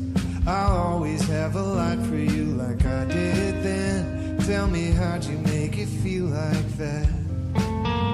Like it all just moved right through you, without doing nothing to you.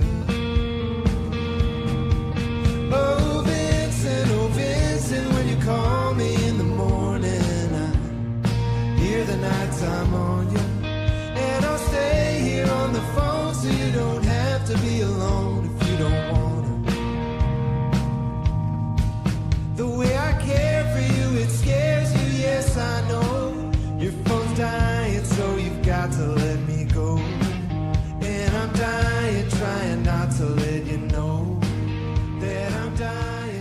A little bit of a taste of the Brothers Landreth recording a live concert for CBC Music from the TD Music Hall at Allied Centre in Toronto. So it's their live version of Vincent. You can check it out on the air in the future here when they play the whole concert back.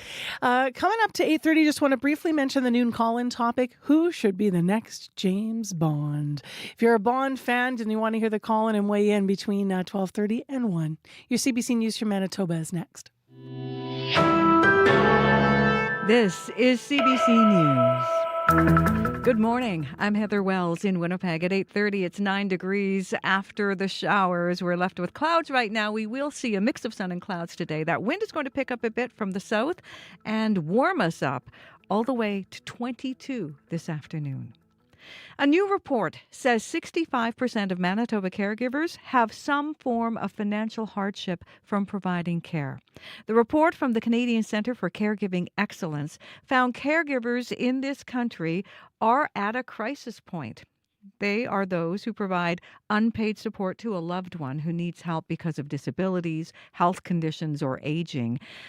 James Gennaro is the Centre's Director of Policy and Government Relations, and he says the caregiving role wears on a person's health. 77% of caregivers tell us that they've experienced some sort of negative impact on them. The level of anxiety in this population is very high. The level of depression and other kind of symptoms of burnout, they are at their breaking point and in need of support desperately. Gennaro says nearly 90% of caregivers in Manitoba have not accessed any kind of support, and more than half didn't know supports were available. 2 more people have registered to run for mayor in Winnipeg. Don Woodstock, who owns a security business, is making his 3rd straight run for mayor. He received 2% of the popular vote in the 2018 civic election and 1% in 2022. Mazar Alam has also registered. In a press release, he says he will campaign on promises to fix potholes, halt property tax increases, and reduce water bill rate hikes. A Manitoba cardiologist says he would advise most people with cardiomyopathy not to give plasma. 22-year-old Royadat Alabedi died after going into cardiac arrest while donating at a for-profit Winnipeg clinic last year. The chief medical examiner says she suffered a fatal cardiac arrhythmia in the setting of dilated cardiomyopathy.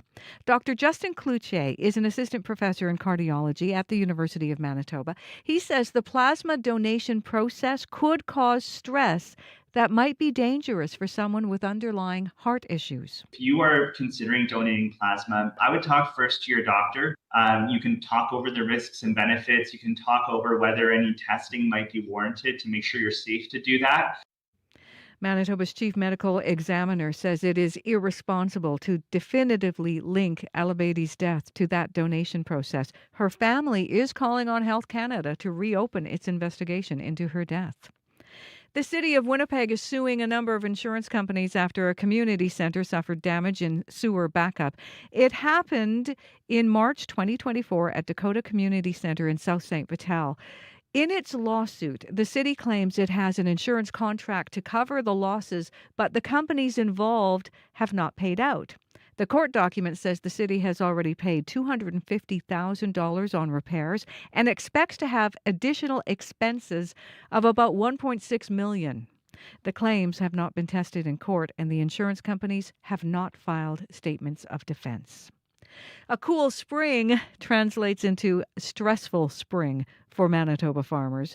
Jill Verway at Keystone Agricultural Producers says last week's windstorm, frost, and excessive moisture in some areas mean farmers are behind in their seeding.